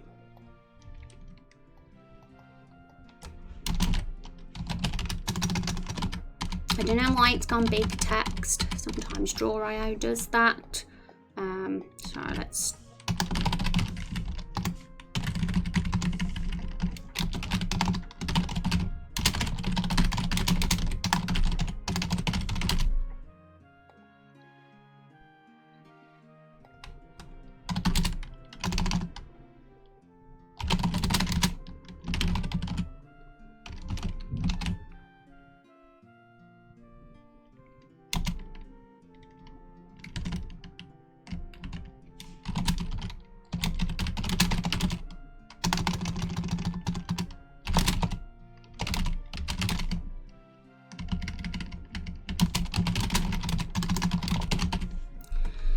So it's just a question that springs to mind. We don't know yet until we see Fiona again.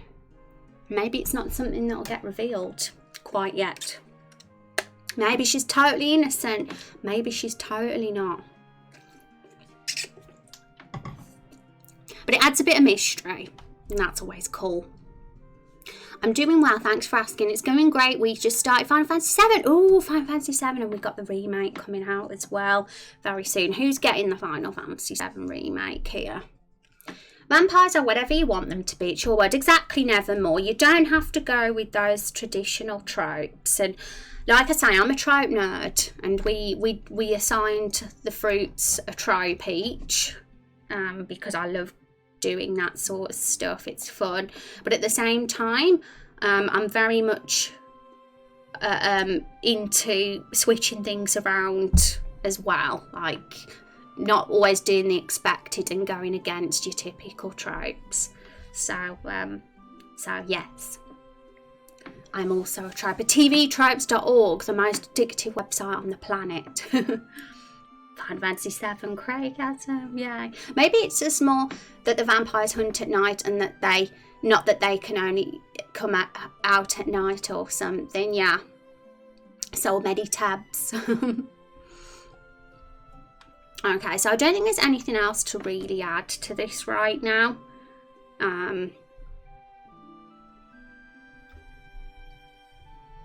So we'll leave it there. So where were we? Here we are. So we recently finalised the Compassion, Wisdom and Bravery route, and we have made them meet.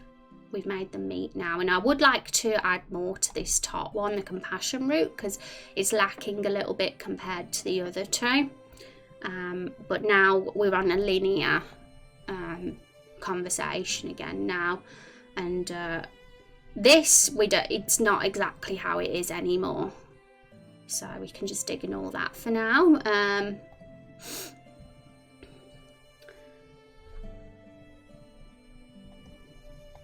Okay, so now I'm thinking it could be an opportunity for another choice box with the hero. It doesn't necessarily have to give any compassion, wisdom or bravery points or anything like that. It might, but it doesn't have to. All depends if it makes sense. But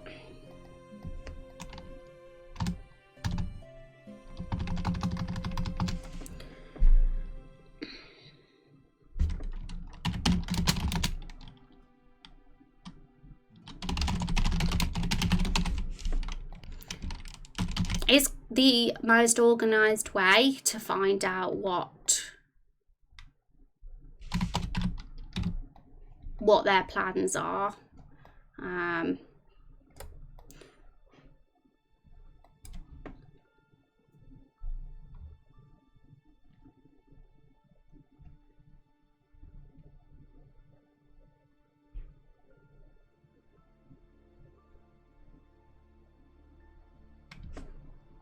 So I don't know about that exact wording, but that's kind of what I'm thinking, something along those lines.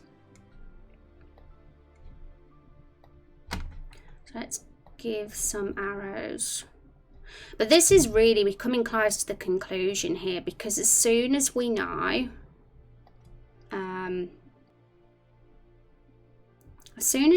what their plan is, That is when stuff's gonna go down and we're like, no, this is bad, we need to fight you. Because it's evil. It's pretty evil what they have in mind. Apples isn't now. Poor guy, he's torn between his conscience and his friends.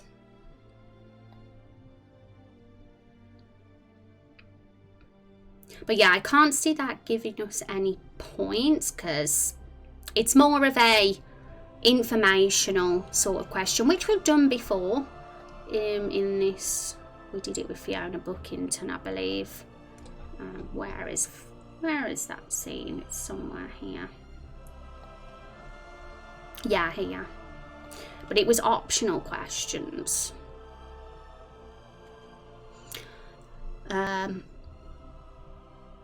These can't really be optional questions because they drive the plot forward, and without knowing them, we're not gonna, you know, have any reason to fight the monsters. Of course we might though, because we just want to save Rose. But the fact is, Rose was never going to be sacrificed. It was just a plot device. So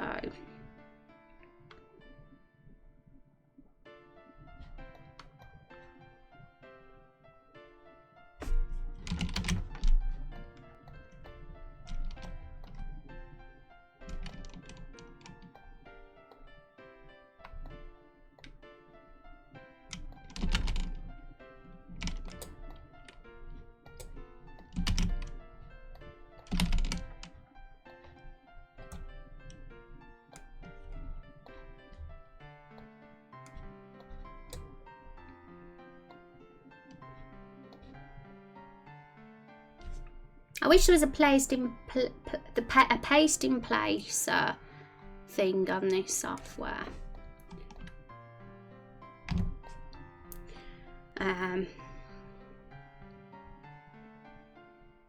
We kind of have this thing a lot. We've had optional questions a few times. We had it with Fiona. We had it with, I think we had it with Nigel Bookington as well. So we could just do it here, but this time it's some questions you have to answer probably. We'll see how we can do it, but say once we've gone through, once I've clicked one and read it all, it'll just go back and maybe click the other one, I guess. I mean, if anybody's got any other ideas for how to handle that, feel free to say, but this is just the first one I've got in mind.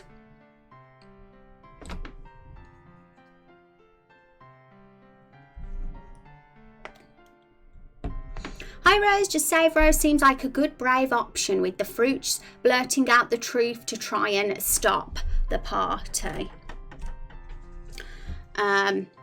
Brave options with the fruits blurting out the truth. Yes, and that it would be brave, I suppose, or compassionate, because sometimes brave, it could be both. I've always said sometimes you can get plus points for one action where you get compassion and bravery.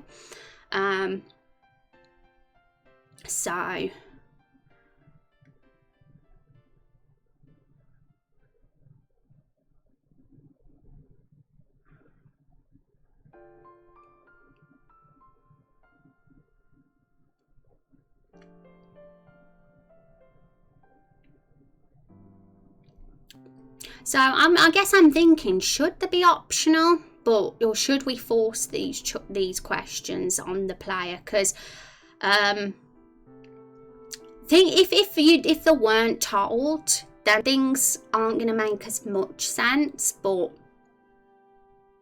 you know, it's just wondering how to handle this particular bit. And it's like I said, it's not like we have to know. I mean, it makes it more interesting to know their motivations, that's for sure. But we could easily have the motivation just to save Rose. Like, that in itself could be enough to battle them. But it kind of does. There's a lot of explanation and layers of stuff about these fruits that wouldn't have been revealed if they went down that option too, which is why I'm kind of interested in this particular bit. But how are you doing, National? I've been using some of your dialogue ideas, by the way. I'm going to use more of them soon as well. I used the puree one. Okay, so let's just get some ideas first, because I kind of said this was more about experimenting at the moment and exploring a possible way we could take this. But we can always alter it if something isn't quite working. But it's one way to get down what the two plans are without throwing random exposition in the player's face without them even asking. And like I say, we can always continue this little argument between plum and apple, and they could reveal it that way as well. That's always a way to do it, but there's always the risk of the player going a bit, losing concentration. But if like prompted with these questions, it kind of breaks that conversation a bit and makes you pay more attention, I feel. So I kind of like that. Questions are nice. If I were playing, I would pick to talk more with the strange bunch. I'm good and awesome, and it was fun making up those puns. Yes, we've got lots of puns in this conversation, and I love it. So you would pick to talk more with the strange bunch. Expand on that, because I'm interested by what you mean by talk more with them. For sure. I'm always interested to see what you guys have in mind, because like sometimes I'm only one brain here, and I kind of might have an idea of where to take something, but there could always be things that I've not considered, and that actually could be pretty neat as well. There's so many like ways you can take things, and you just never know what you can do. Also, let me save this, because I haven't saved it in a while. I turned off the auto save because it kept lagging. Rightio, so what is your plan? We can always just go with this for now, see how it works, and if there's anything we feel about it, we can always like make adjustments where necessary. Let's just get those plans down.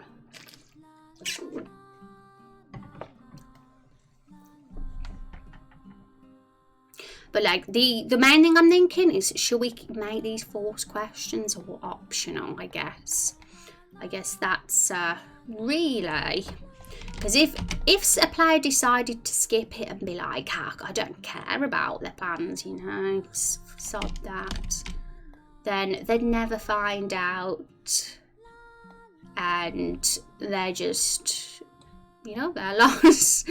But there could always be that we could always have a third option, but I'm not a bit mind blank on what that could be, unless it was just, I don't care about your plans.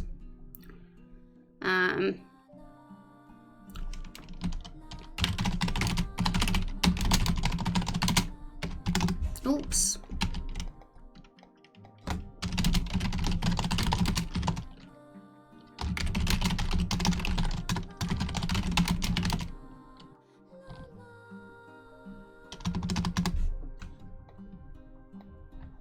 Pop that note there for now, because we had them optional for the scene with Fiona Bookington when we asked to find out more about Rose. These were optional questions, but they weren't really integral to the plot. It's not like it was a big deal if the player decided to skip those, but this in particular is frigging, stuff is getting said that kind of is a big deal.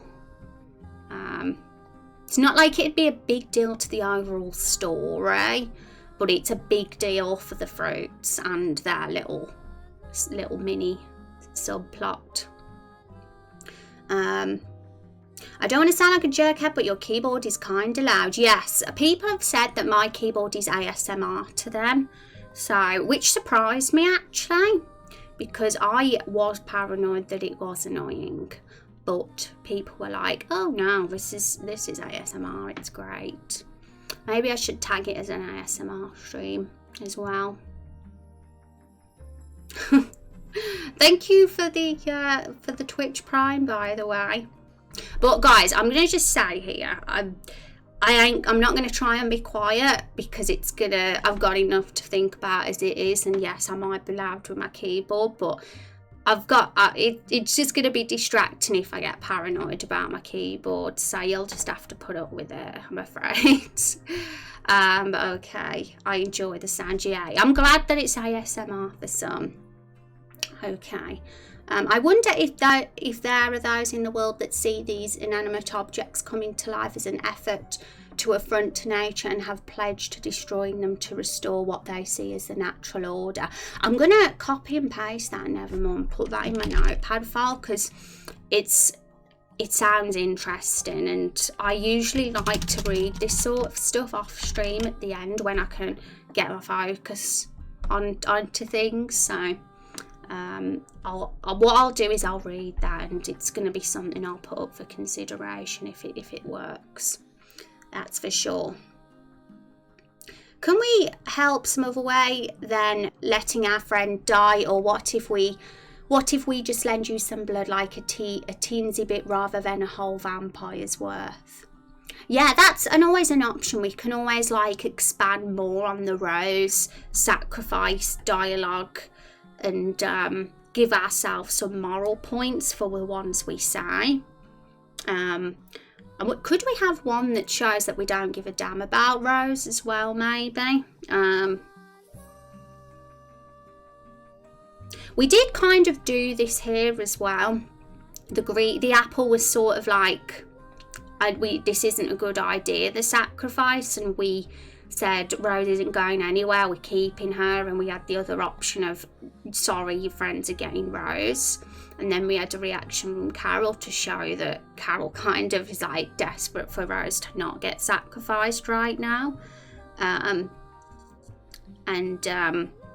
So we kind of did it there, but then we went on to other things.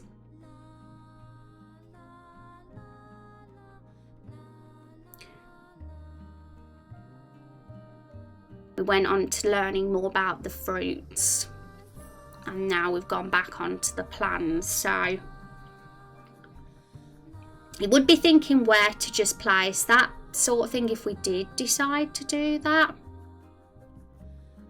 and whether it would be better to put it to where we was actually talking about that, like here, if we were going to do that, rather than just suddenly start talking about it again up here.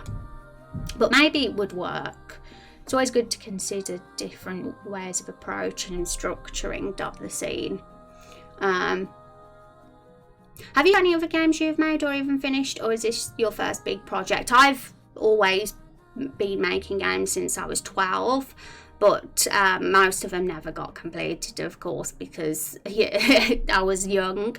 I did do a project in 2015 for a couple of years, with somebody else, but it was cancelled, unfortunately, because of personal reasons.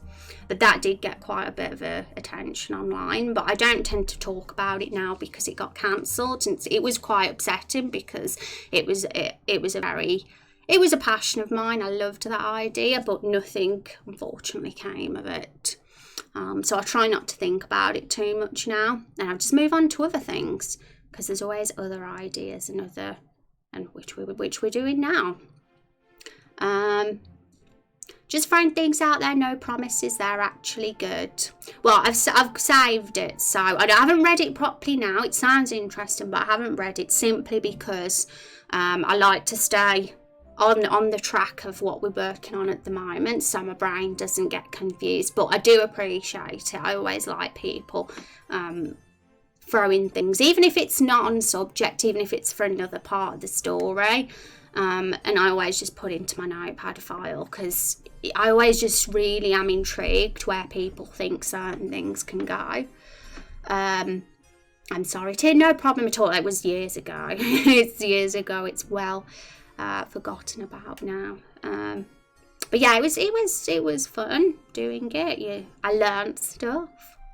just one of those unfortunate things. Sometimes projects don't carry on, but this isn't going to happen with this one, guys. This one's going to be a complete one. Because it was out of my control, the other project was, unfortunately. It was to do with the other person, not me. Right, so I'm going to copy National Mars's dialogue ideas as well, because what I'm going to do is, if I'm going to work on this bit with the plans first, and if I feel like something has to be more focused to Rose again, and we're missing something there, then I think that those dialogue lines might come in handy. Because it's all about thinking of how to structure it now. There's absolutely limitless. It's limitless where you can take these, and we'll make sure we do it the best we can possibly do it, I guess. But this is simply handling this particular bit, handling how their secrets, their motivations come out, and rather than just rolling it off in boxes of dialogue, and having that prompted question for the player might just, you know, break things up a bit and grab their attention more.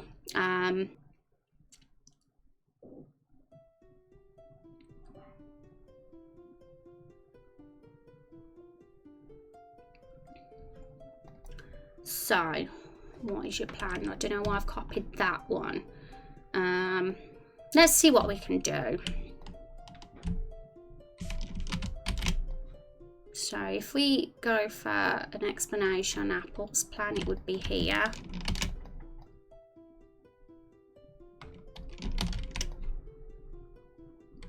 And Plum's is here.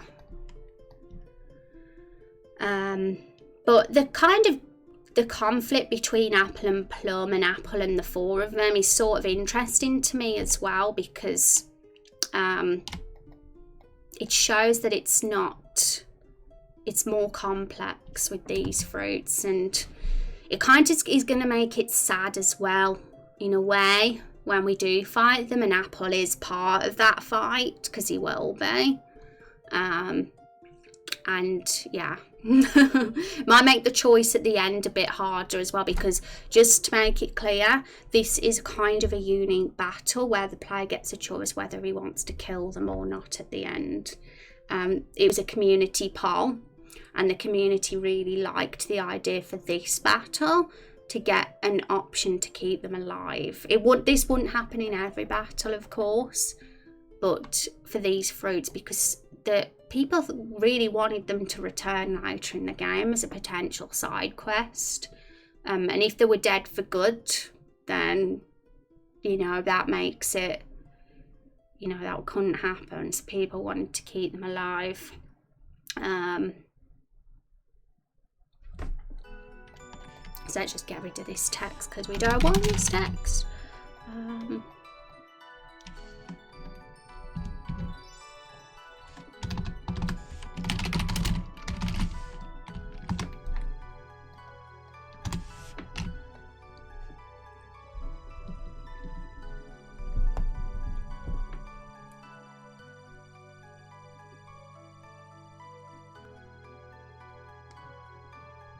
One sec, guys.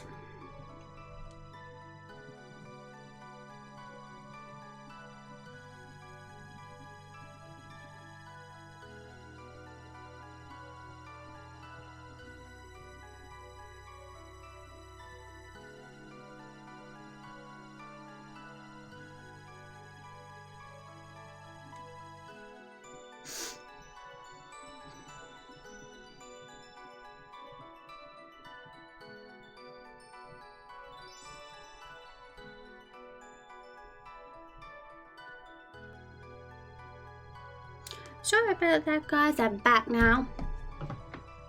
Okay. Mully, welcome to stream. How are you doing? Yeah, if you're curious, guys, about the raindrops, you get one every 10 minutes in stream. But if you are subbed, then you do get double. So that's how it works. It might seem like a bit of a grind, but you'll be surprised by how it can build up. I'm well, thank you. Yourself? I'm doing decently. Not doing too bad. Right, so I'm just going to get the plans out. I'm wondering if I should delete this now because we're kind of doing it for all routes now rather than splitting it, but I'm going to copy this bit instead. Our original plot outline. Just wish that there was a post in place because it can be a bit of a pain in the butt to have to keep dragging what you've copied. But other than that, I do like this little web app.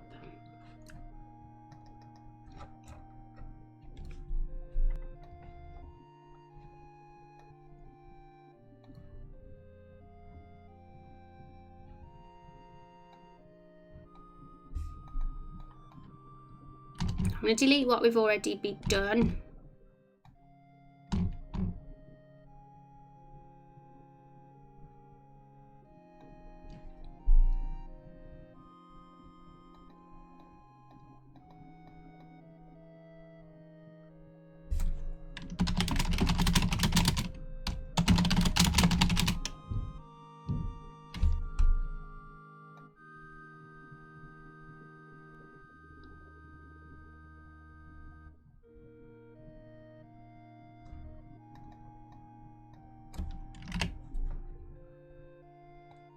So there's going to be like Plum and Apple basically have two different goals in mind for what they want for their masterpiece, but both of them require Rose.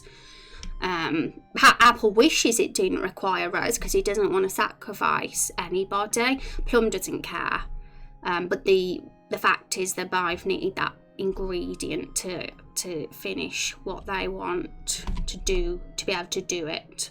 But they're very different plans. So let's get it down. That's so cool. I just checked out the website. Thank you, Molly. I appreciate that. It's good to have you here. Thanks for being part of this. That's 83 and a third hours for anyone wondering, or half that if subscribe. You actually counted. That's funny. Never more. That's funny. I've just coded for 2 hours without testing a single thing. Oh my goodness. Well, I hope you don't have any bugs. What is this program? This is Draw.io, but it's now called diagrams.net as well, so I think it's both.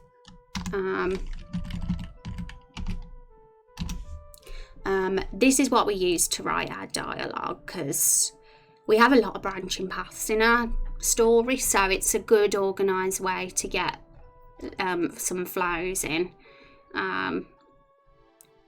And then once we finish this scene, which we're getting there, we're getting towards the latter part, we'll actually build the scene in RPG Maker then. It's good to have it all down and organised first before we do that scene making, because otherwise it's a bit overwhelming to not have any plan or dialogue written up. And just paint a world.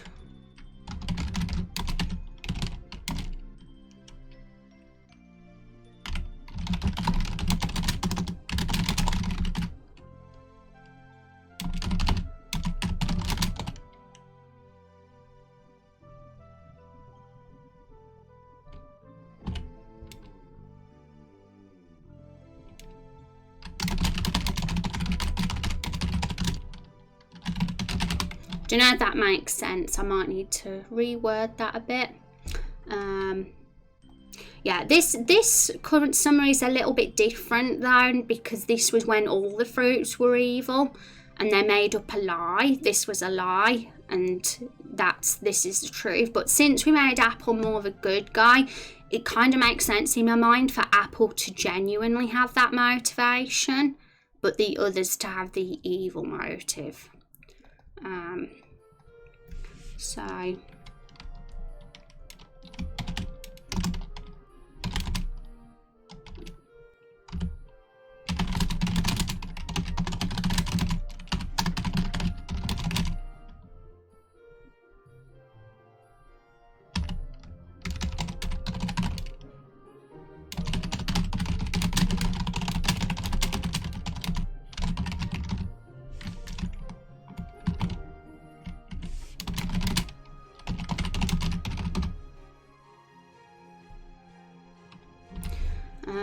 Yeah, we can always expand on that.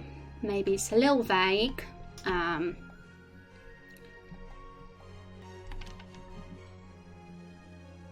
But that's basically the gist of it.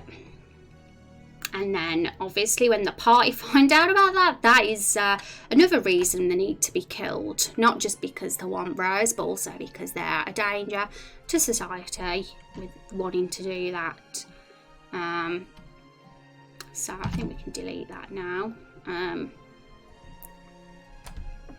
But Apple's is a little bit more, well, it's more that he wants to paint this world, a world where they can flee to, and it's good intentions because he actually wants the creatures of the forest to be protected from humans, which obviously the humans do hurt them. They eat these guys and they kill the trees and all that kind of thing. So the creatures of the forest are basically anything, you know, that's sentient that probably wasn't originally, like the trees, the fruits, the living mushrooms and plants.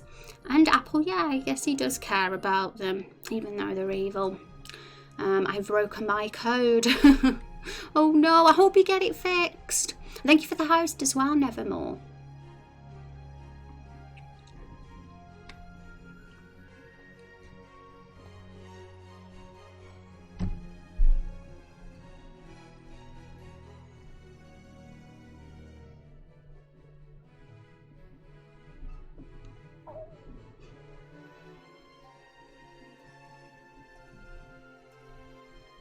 One sec, guys, I'm reading something.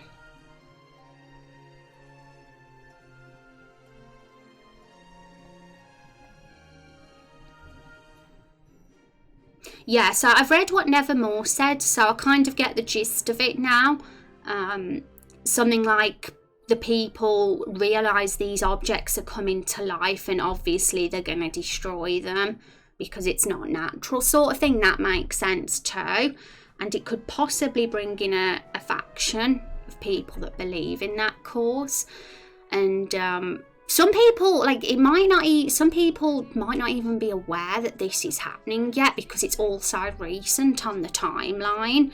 And some people might be in denial that there's living stuff around. There was somebody mentioned that on the Discord as well about mysterious people, the trade routes being more dangerous because of random objects attacking people, like trees and plants attacking people. But it's also recent on the timeline that it's not kind of formed into this stage of people forming groups to kill them, and that it's still very much in its early days. But it would make sense that that's the case considering what Apple says here. He feels in danger from the humans, and that's why he wants to paint this world, because he'll feel safe, and all the other living things that, you know, non-sentient objects will feel safe too. But Plum is more like, nah, stuff that will actually kill them and we'll take the area for ourselves. But that basically, Rose, the final ingredient, is what they need to bring these paintings to life. So without that ingredient, without Rose, these ferocious monsters would just be flat monsters on a canvas, and same with the world, it'd just be a flat world on a canvas. They want to bring them to life for those reasons. Okay, the host probably won't do much, but some of my friends do check what I'm up to occasionally, so we can hype. Oh, thank you very much, and thank you for that sub as well, I appreciate it. We'll have some hype in chat, because we had a sub earlier from Mid-Sega as well, and I think we forgot to do some hype for that, so we'll get the hype in now. Thank you very much, appreciate that. Yay. Okay, so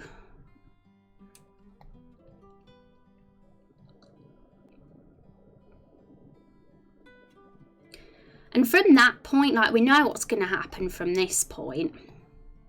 There's the party, the hero and Carol and Nat are just going to freak out and be like, nope, you're not doing that. Battle time. Which is basically what it says here. with a we need her blood and boss battle begins. It doesn't actually have to end like that exactly, but some stuff's going to go down and they're going to prepare for a fight. And this fight is unavoidable, so we can't really have a choice where you're like, we won't fight them, because we will. It's an unavoidable fight. So let's just think how to handle this, because Apple, this has to lead off somewhere with Apple too. I mean, it could easily just go back to this as well, so that we can find out what the Plum's plan is once we've had Apple's explanation. But there was a little bit, there's that the party like this idea because it also means the magical creatures will be gone and no longer be a threat anymore. So the fact Apple's plan works well for us as well, because once they're in this world, they'll be gone and everything will be safe. So it's like better for everybody basically if they did do that. It's Plum and his plans that are the complication here. And all the other fruits, tomato, lemon and blueberry, are all with Plum, you know. They're all in on this. It's only Apple that's the rational one out of the group. Yay, look at that hype. Okay.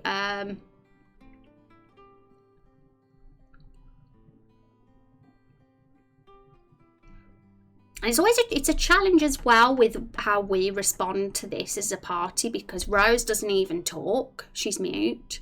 She only talks like an animal. So she can't say anything. The hero, he only speaks when there's a choice. And that leaves Carol being the only one to kind of be the one that responds. Which we've done a couple of times, like here.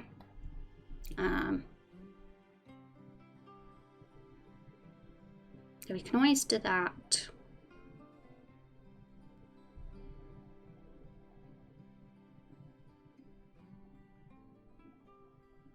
And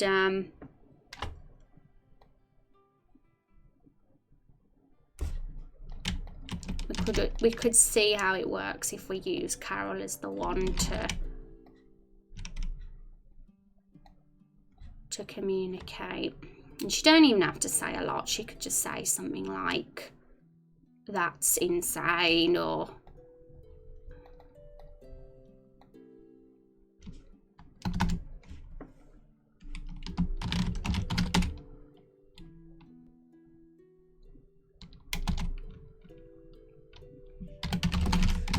don't know if that'll be what she says when we finalise the first draft. I might change that wording a bit, but you get the idea. She doesn't approve. And we could just put an action here now, something like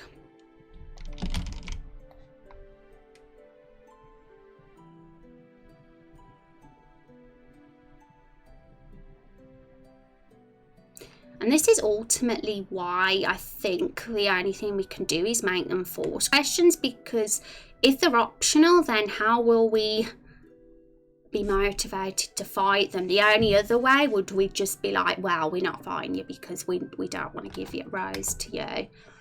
But, you know. As for question of the week, favourite character alignment has to be neutral good. People think it's boring and obsess over chaotic good and chaotic neutral, but having a character who just tries to be a good person but who has no particular love of authority but doesn't instinctively rebel against it either can be really interesting. Underrated alignment in my opinion. I agree actually. I tend to be fond of neutral. I was saying I did like true neutral as an alignment. So what is the difference between true neutral and neutral good though, actually? I suppose neutral good is good and true neutral isn't. That's the main difference. But yeah, chaotic good seems to be the alignment everybody likes the most from what I say. But yeah, so I think every alignment has room to be super interesting if it's a good written character. I played a few fair through true neutrals who become neutral good over the course of the stories, the result of their experiences. Yeah, that the character growth, and that's important too. You don't always have to stay in one alignment forever, which is always good. So yeah, I think I definitely get that for sure, because I was saying that I like neutral for that reason as well. For a similar reason anyway. You don't know what who they're gonna side with. They're a little bit more unpredictable, and they tend to go with what they think is the right thing to do, rather than just because the law says so, but not in a way where it's chaotic. A hero, Carol, Rose and Carol surround the fruits.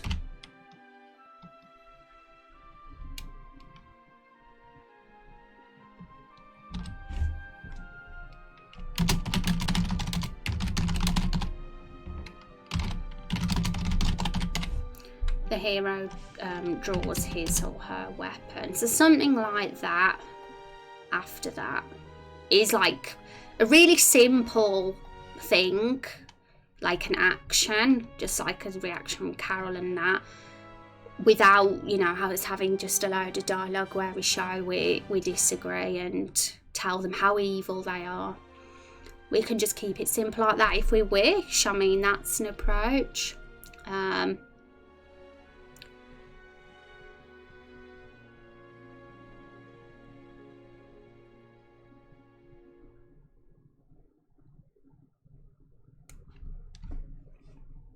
A true neutral save the world because it's where they and the people they care about it live. A neutral good will do it because it's the right thing to do. Yeah, that's the difference. For sure. I think both of those alignments are super interesting though, and I like the character growth of a true neutral becoming a neutral good.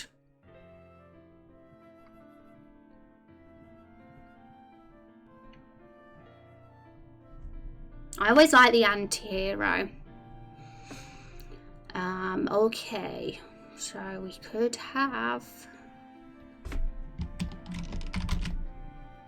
a response from Carol here, like,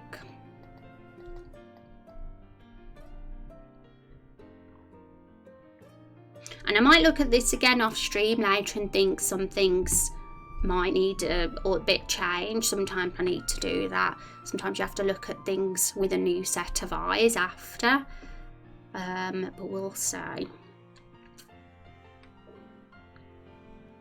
So I feel like something could be missing, but I haven't quite put my finger on what yet.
Okay, I don't like that dialogue simply for the fact that Carol doesn't give a damn about flashbacks, e.g. humans.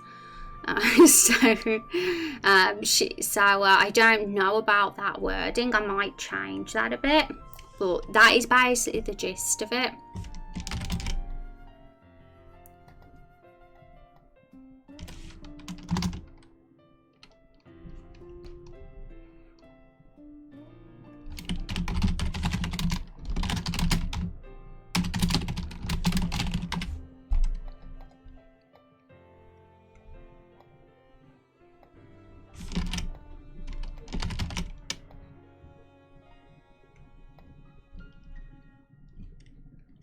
Let's get our grid back up so we can get it.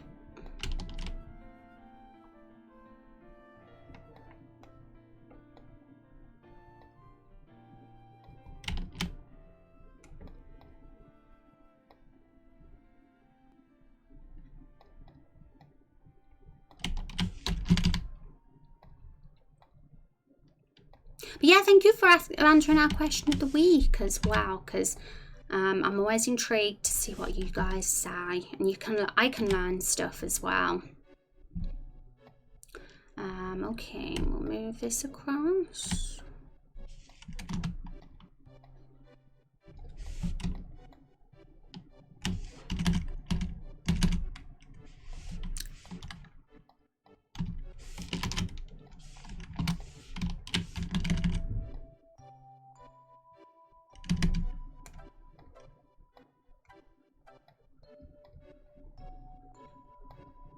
Don't know if we need to have it that thick. Yeah, we can fit it there.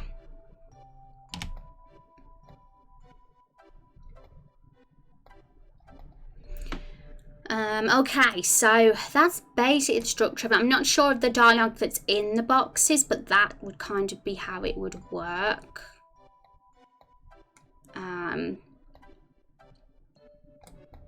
But it's interesting how to handle it, because obviously with this one, at this point, it would probably go back to the box and force the player to read what the plum's plan is, and part of me is wondering if that would be a bit, if we could handle that better.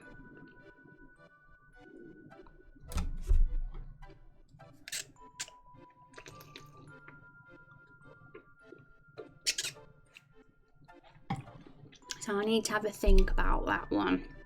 But other than that, like once I've cleared up that, it's really the battle begins. But we might have a bit of extra dialogue. I mean, there's an opportunity to say some stuff. We've got some interesting lines here. We've got the blueberry saying, "It's my birthday, and for my present, I want your blood to reveal Blueberry's evilness at the last second." I don't want to miss on that opportunity. So there's definitely going to be some reactions from the fruit from that. It's not going to just start the battle. But it won't go on for too long.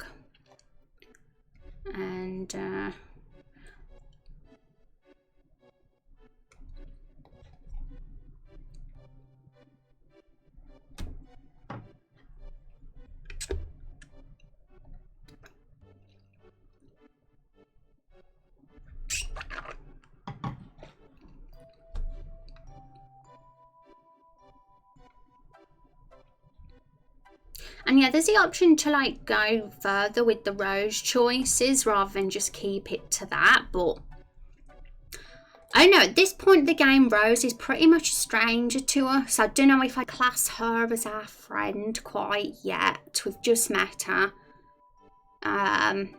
She's fought in battle with us a bit, and I know that Carol, she's important to Carol because Carol wants her to do that painting. But really, other than that, there's not really a strong attachment at this point, so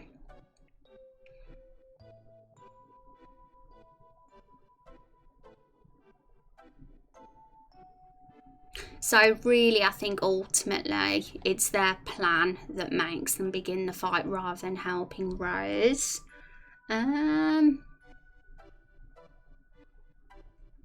It's just the forced questions thing I'm wondering about right now, I guess. Well, I'm off tonight. See you till next time. Take care, Twisted Mouse. Thank you loads for hanging out, and have a wonderful rest of your Wednesday. Okay, so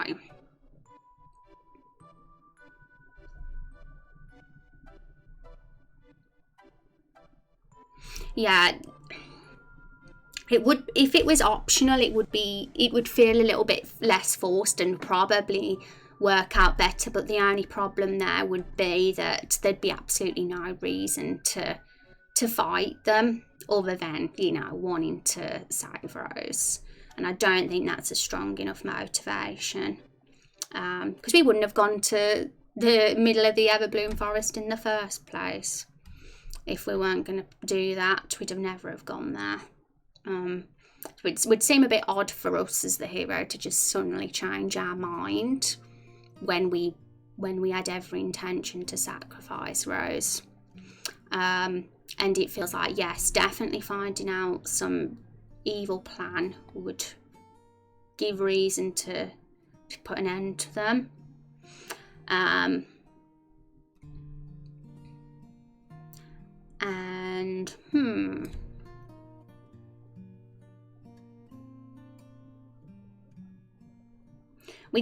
there's always the option to not have these questions and to just have it so that Apple follows this text here saying what his motivation is, and then after that Plum says it. We could even just get rid of it and have it follow, and that would probably flow better, but I want to make sure it was written in an entertaining way, so that's all. So I'm working and lurking again. Thank you, Van. Thank you for the lurk. Hope work's going okay. Thanks for stopping by. So might want to explore how that looks as well. So I'm actually going to copy and paste this again, but do it a different way. Hang on. We'll see what looks best.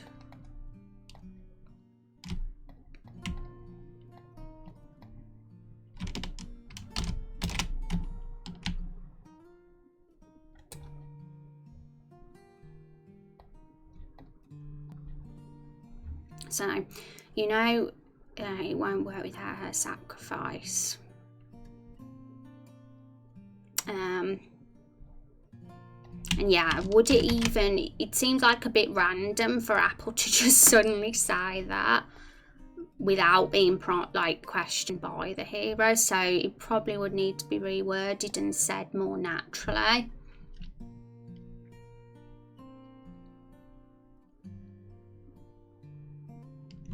But part of me still likes that there's those two questions, because it makes you pay attention more, I think, when you're given a question like that, or two questions. But it's just the fact that there's the forcing of it. I don't know. I'm trying to remember if there's an RPG that does something similar.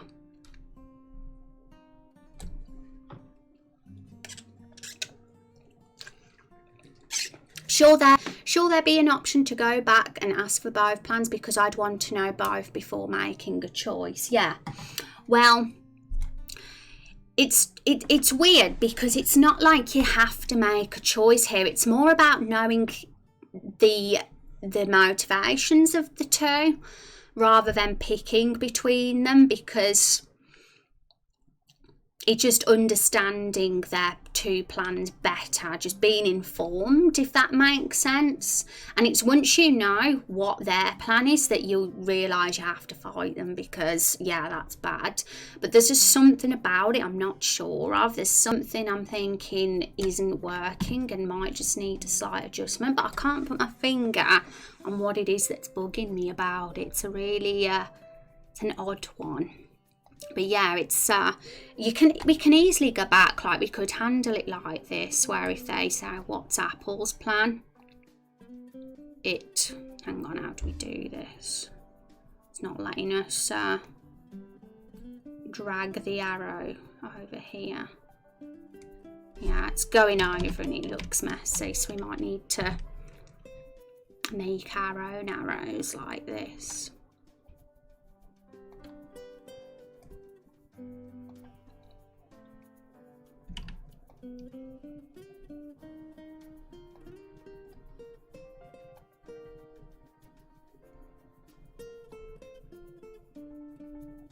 We can just make it go back, that's for sure, because that's how we handle the optional questions anyway. But it's a bit messy because if they click what is your plan first, then the freak out and the drawing of the weapons is going to happen before they even know Apple's plan. So I think that's what's kind of weird to me about how this is structured. There's just something about it that isn't quite working. And I think we could easily make it work with a bit of a redesign of it, but I can't. There's just something I can't put my finger on, and I'm pretty sure it's in case they pick that first. And they've already sort of drawn their weapons and they're already kind of preparing for battle at this point. So maybe we just have to re-alter the way we've written it and maybe not freak out yet, and only freak out after once they've read those two, maybe. Let's go have a think about that. Hi Rex, how you doing? How you doing today? We're just finalising the scene. We're putting the conclusion to it. We're literally at the point now just before the battle, before it goes to the battle. So we're kind of thinking of the best way to do that. Look at all this. Look at all this scene. I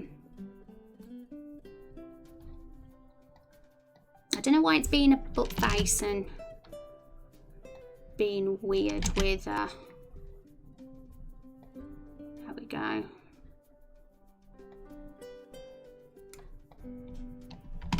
No, don't delete. There we go. Can we do it now? Not very straight, but it'll do for now.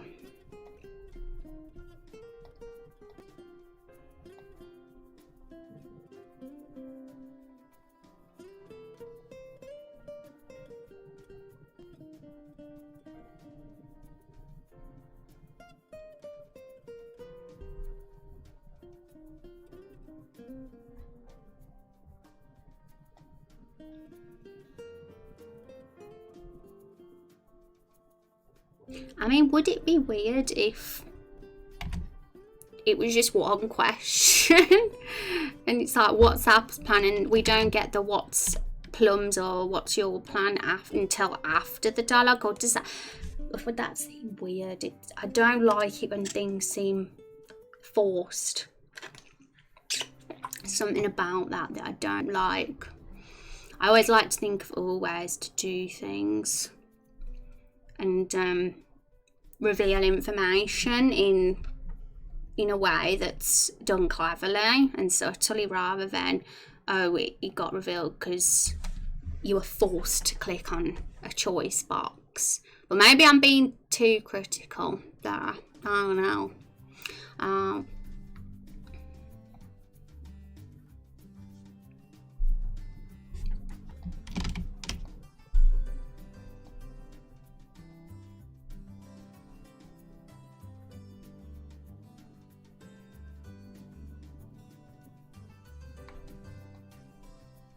Yeah, I'm thinking the only way right now that I'm thinking of handling it is Plum can say what he's doing and yeah, it's bad, but Carol and the party don't actually freak out and surround the fruits or draw their weapons until they've clicked what Apple's plan is as well and heard both.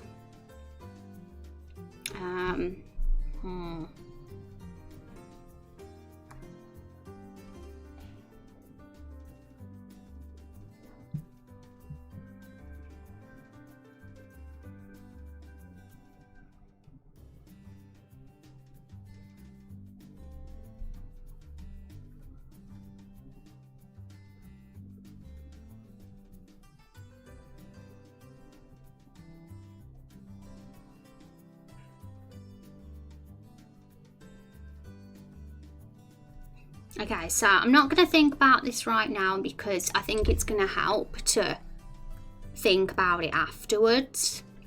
But I'm going to think about how the fruit dialogue could be just before the battle begins now, because we need some reactions from Lemon, Blueberry and Tomato as well, because we've only been hearing from Apple and Plum for a bit. Right.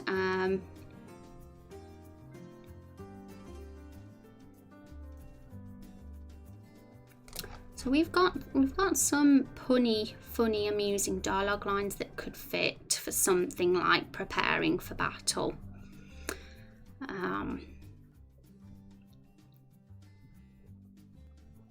I did like this line from Apple here, but it sounds quite not fitting for the personality we've built for Apple right now, so I might skip that one. But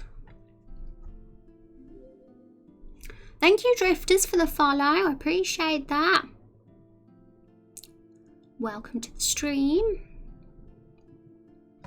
Oh, hang on.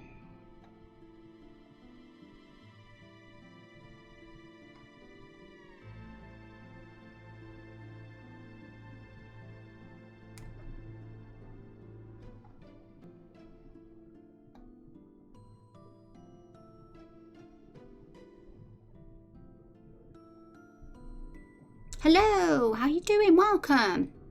Welcome to our RPG project. If you have any questions, feel free to ask.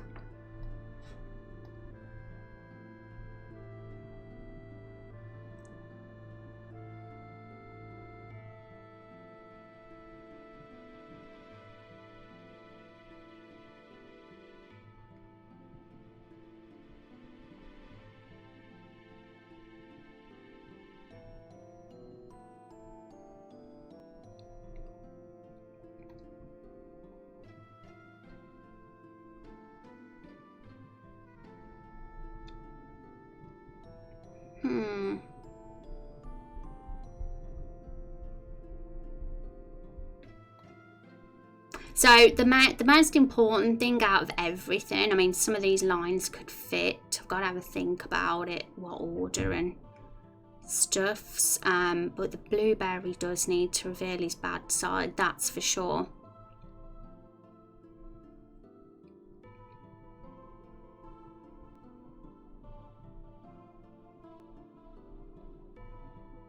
We haven't even said that it's Blueberry's birthday today. I mean, their hat makes that clear.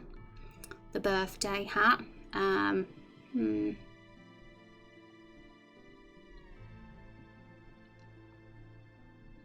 the line about wanting blood, I don't know if that's overdoing it. We could always reword that to something like...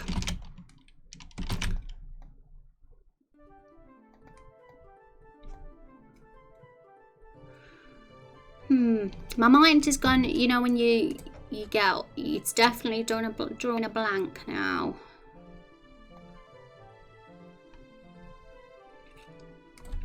Because there's so many ways to take this now.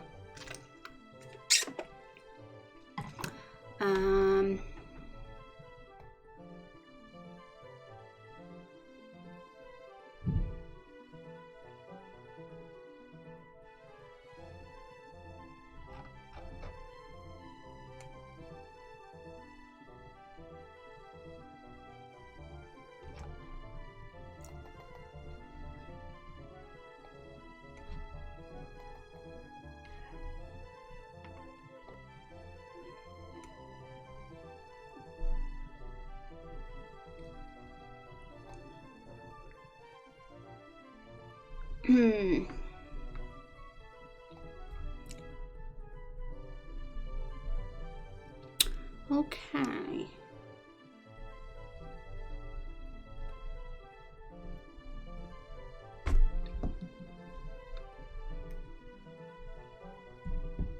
Because I liked this, and it was an amusing line at first, but something about it now feels like odd. I think we can do better. But let's get it there. Probably might be easier to see it with the rest.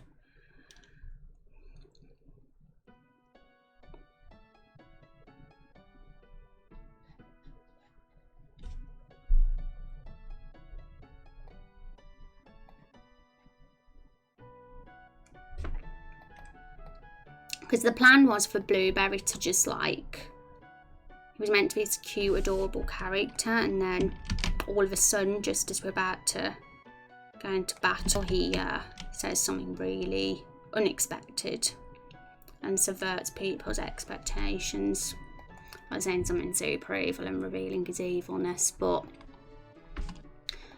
it's fine, but I think we need to at least not make it seem that random. We need at least a bit of dialogue from Lemon and the others first.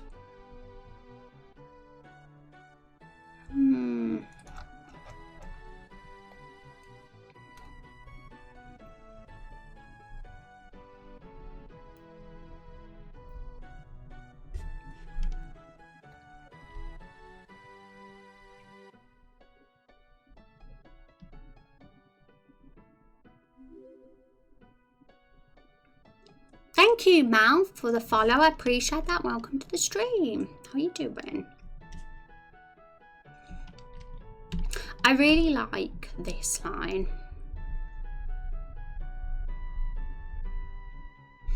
And I think it fits because, you know, a battle's about to start, and saying something about going on the front line fits.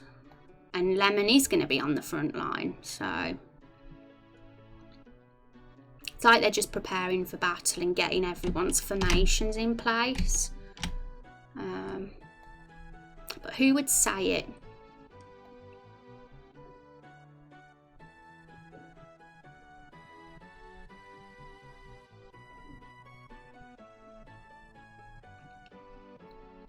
Because it's only been Blueberry who's been doing those misspelling puns.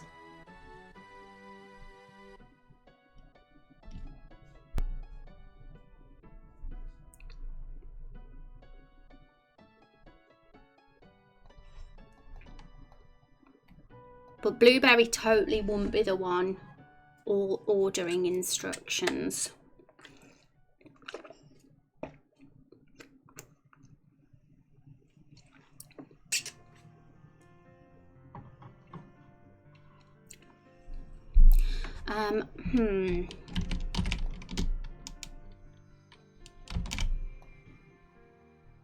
This is going to take a bit of thinking to get perfect, by the way, because it's just this is always the point when a part of a scene's finished, but you're moving on to the next bit.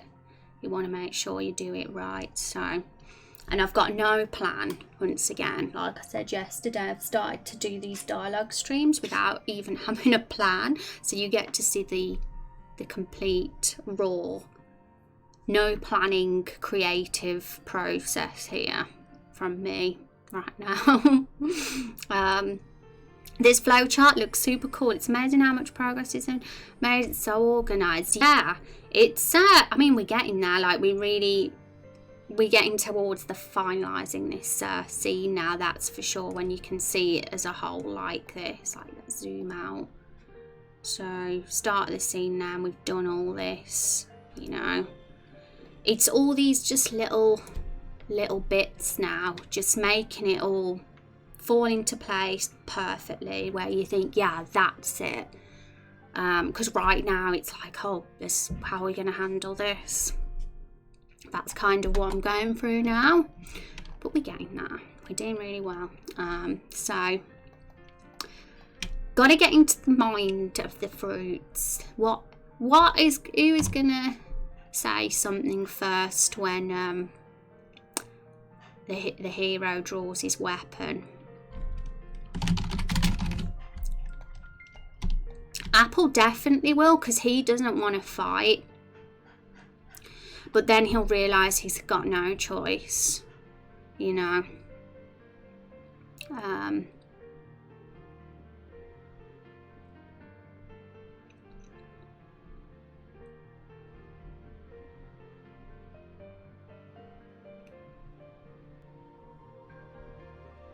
I could imagine Tomato saying something just because he's the rage one.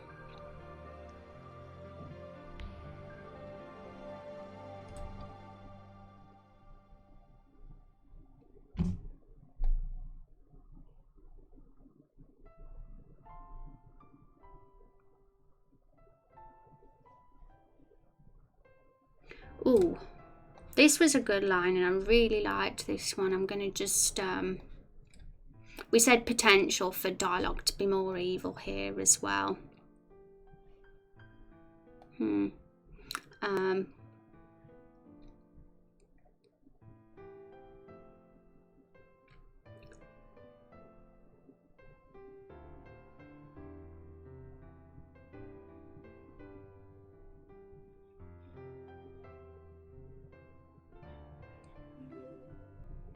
Thank you all for the follow. I appreciate that. Welcome to the stream. How you guys doing? Don't be shy. But if you want to learn, that's totally fine too. Nobody's forced to speak.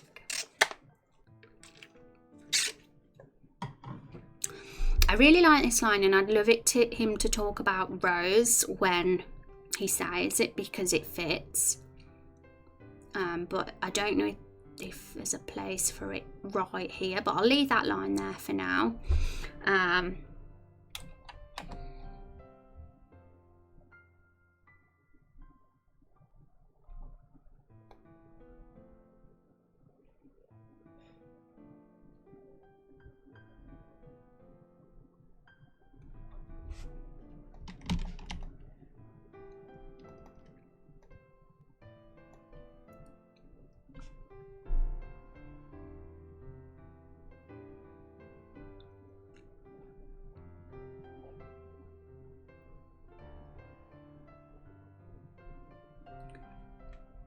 Apple could be the one that says you go on the front line. I mean, he's the leader after all. I mean, I'd like to show a little bit of hesitation and that he wishes he never had to do it sort of thing, but realises he's got no choice now and then says, you know, you go on the front line. 2 lemon. So, I'm just making a note of that.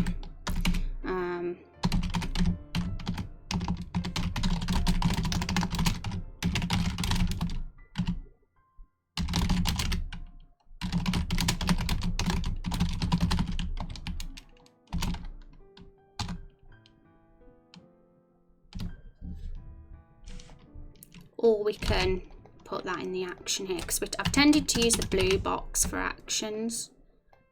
So I'll say obviously apple.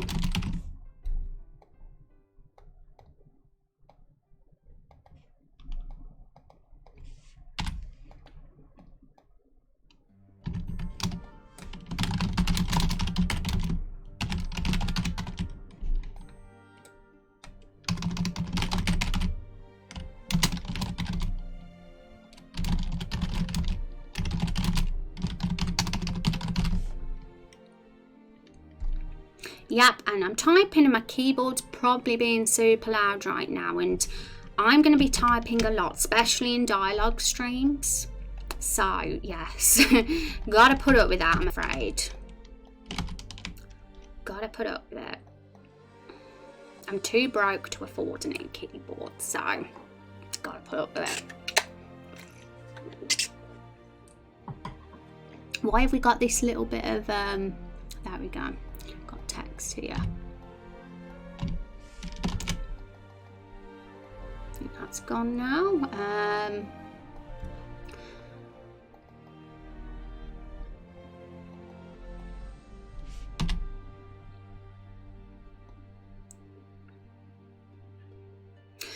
You know, Apple could just say front line, and Blueberry could be like front line, like he usually does.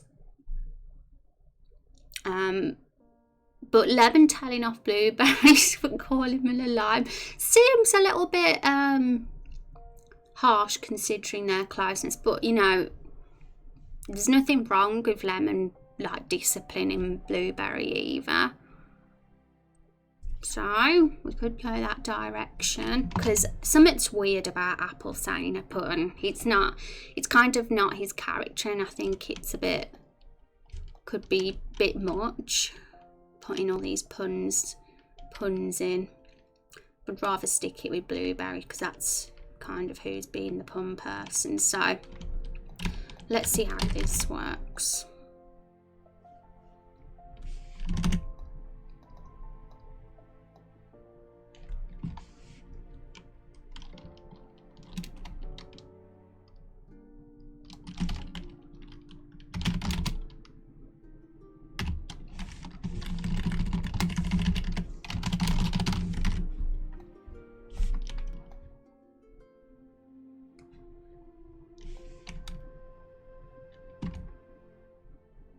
It'll be the first time we see Lemon actually, you know, telling off Blueberry, but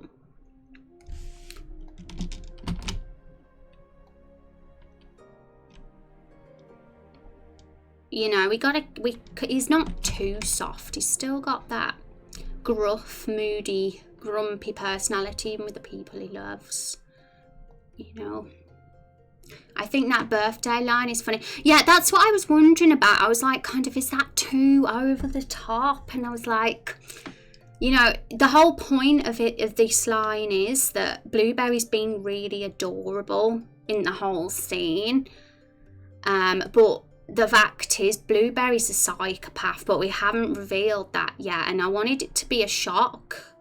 I wanted it to be like, what the hell? Like, because Blueberry's been this super cute, adorable little blue squishy thing, and then all of a sudden at the end, just before the fight, he just comes out with that. And I liked it, and I think we all liked it, but there's still something that's like, is that too much?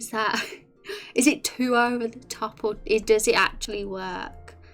That was what I was wondering. I'm not learn the difference. Okay, so yeah, so I like that because they're all getting prepared for the fight at this point, and somebody could, just thinking of where to put that in. I don't want it to be totally random if we are gonna have it. So somebody could say maybe Plum, because I can't see it being Tomato because he's not got any empathy whatsoever. So maybe Plum could say something like,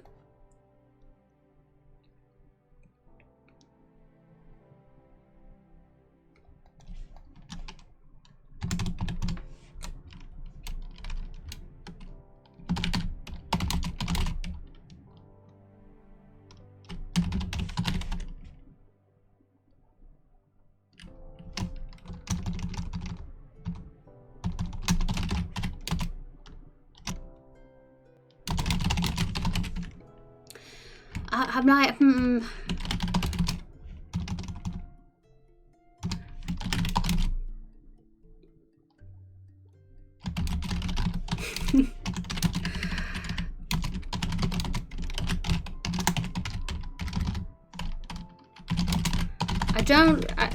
that's just a really rushed line of dialogue from me, but I was basically wanting to say, you know, this is really unfortunate. Like, it had to be today. It's Blueberry's birthday today.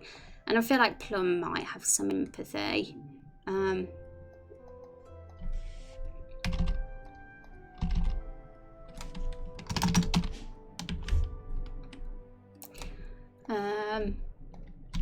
And then he could be like,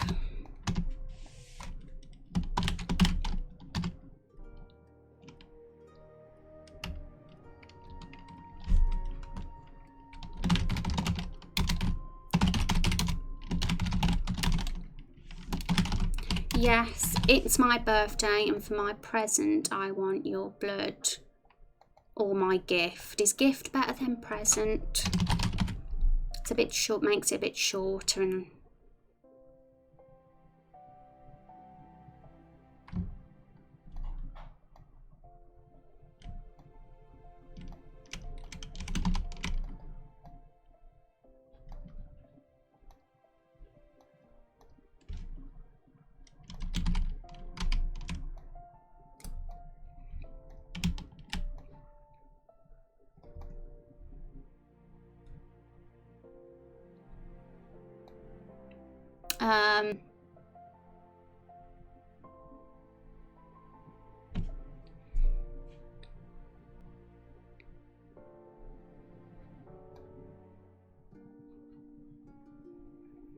Tomato definitely needs to say something. I can imagine them all getting into their formations at this point, like exactly how they look. Where is it? Exactly how they look here is how they're going to be positioned in the scene. And blueberry currently is at the front because he's said, he's stepped towards here and said that. So something like we could have lemon be protective maybe.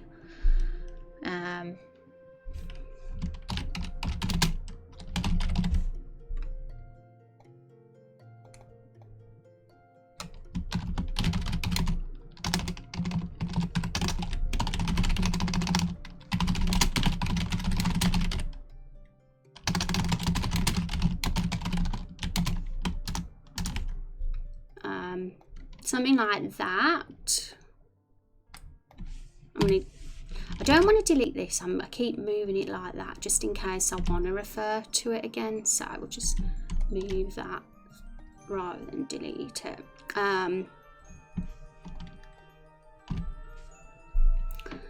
But so that would automatically put blueberry at the back, lemon will be at the front, plum would be at the back, and apple can be in the centre. But we need to slot tomato in there somewhere. And he'd definitely say something super aggressive for sure in this little sequence, and he'd be at the front the whole time, I'd say, getting totally ready to do his gross, horrible, gory stuff to them that he enjoys. Since tomato is red and blueberry wants blood, maybe tomato should just gasp in pain. I don't think tomato has this like capability to fear anything, because he's just like a complete and utter psychopath and a monster. And I think weirdly he'd like that. Like, I think he'd be a bit of a masochist, because all he ever talks about is like making people puree and like all that sort of thing. But how are you doing, Sherko? It's good to see you. I hope you're having a wonderful, wonderful Wednesday. But it's funny.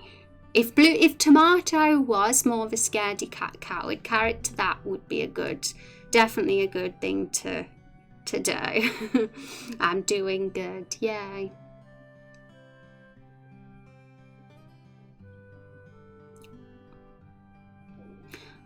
Okay.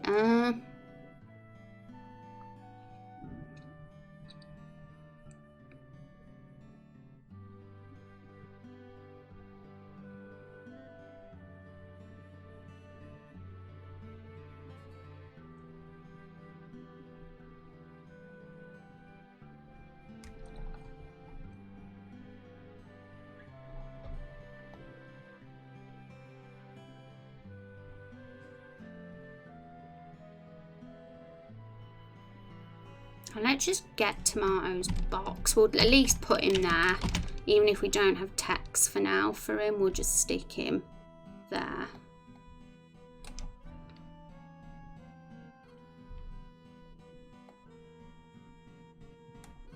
And I actually think he'd speak first.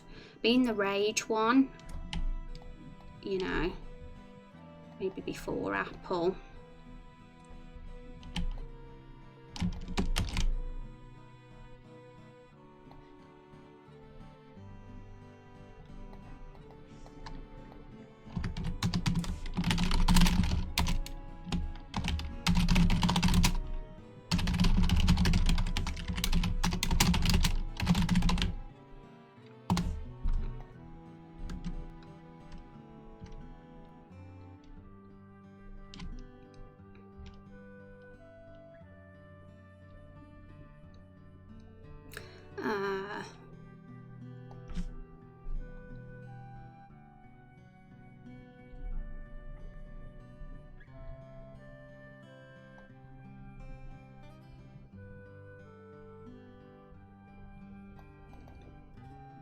Blueberry's a little bit more excitable, so he always tends to use exclamation marks, so, and also Plum doesn't, so he's the master of ellipses, so we'll just correct that. And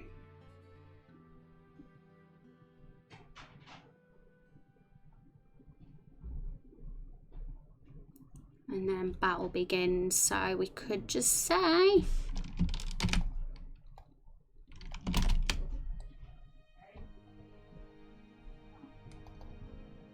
Sorry if you guys can hear like people shouting in the background. I don't know if you can. I don't know if my mic picks some things up sometimes.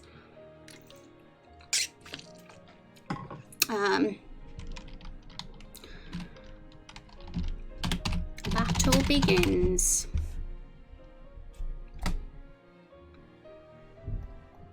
So there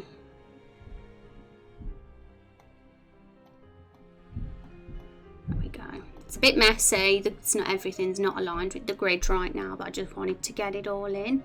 Tomato could just scream blood after Blueberry talks.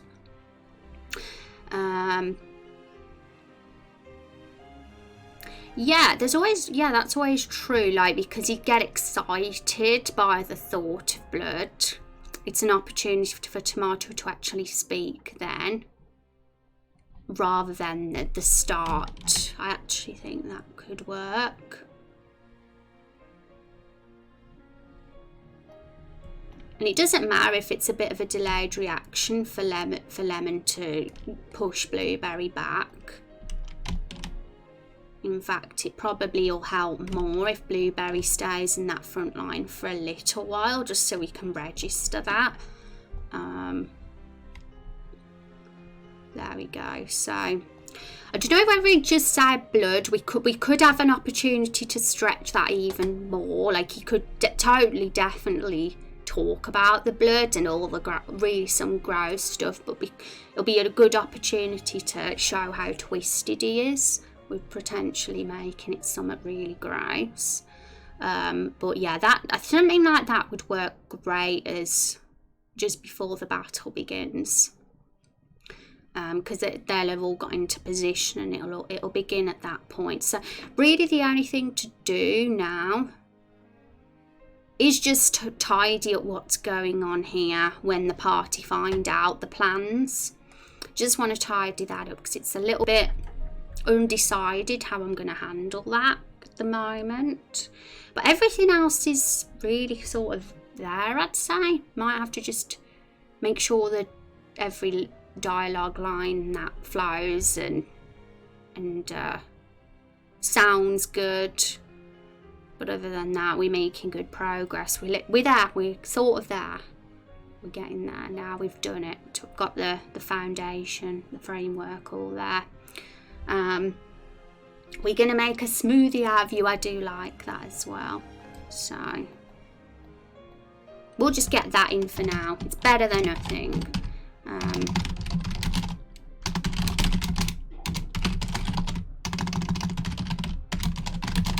I do like it. I could imagine Tomato saying something like that.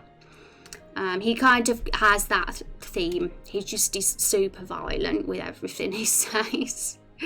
Like, I'm going to make you puree, I'm going to juice you. I don't know about the eyeballs from the sockets one. I'd like to turn that into more fruit themed insult.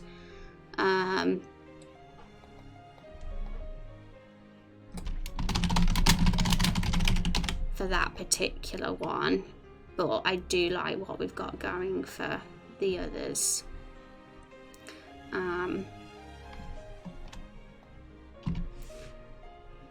So yeah, it's not going too bad. Was there anything else? We got you on the front line. We got that one. And there was definitely more pun ones, like the ketchup and the zest one, but I want to be careful not to overdo it though, because we've got some really good ones in already, and it's only really Blueberry that is saying the puns, in all honesty. It's Lemon saying them, or Apple just isn't their tone. Same with Plum, it's not really their voice, even if, yeah, so I think we got a good sort of base there. I'm going to have a think about this tonight, how I'm going to deal with this, because I was a little bit unsure about it, but I'm sure I'll think of something between now and tomorrow's stream. And the way things are, what we'll do right at the start of tomorrow's stream, we'll just double check everything, all the wording of everything, we'll get it posted as well in the dialogue discussion channel on the Discord, which is right here. And we will probably have to start the scene making, I'd say, tomorrow, because we're literally that close now to finishing the scene. I don't think it's going to take a whole stream to get it finished tomorrow. I think we'll basically be there and ready to start the scene tomorrow, so that'll be super fun to do. I'm going to carve you and see if you can contain seeds. I like that, Churko. That's a good one. I want to carve.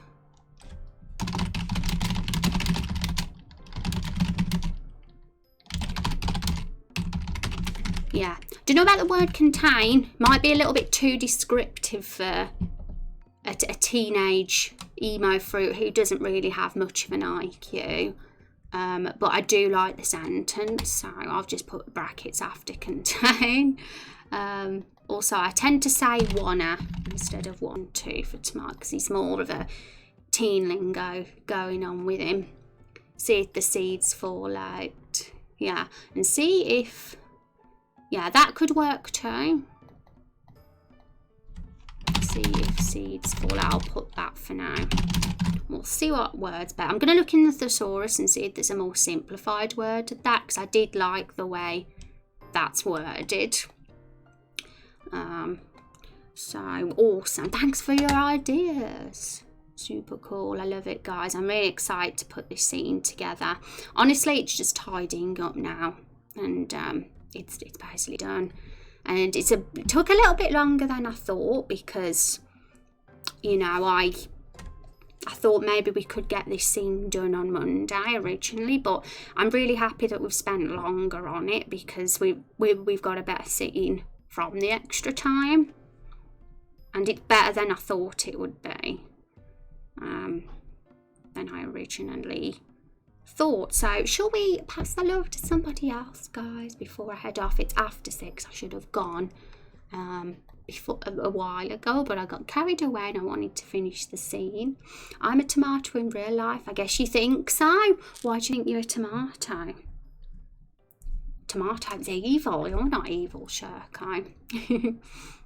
Yay. Okay, guys, so we'll see each other again tomorrow, and we'll be finalising this and starting the scene, and I'm excited. Thanks for hanging out.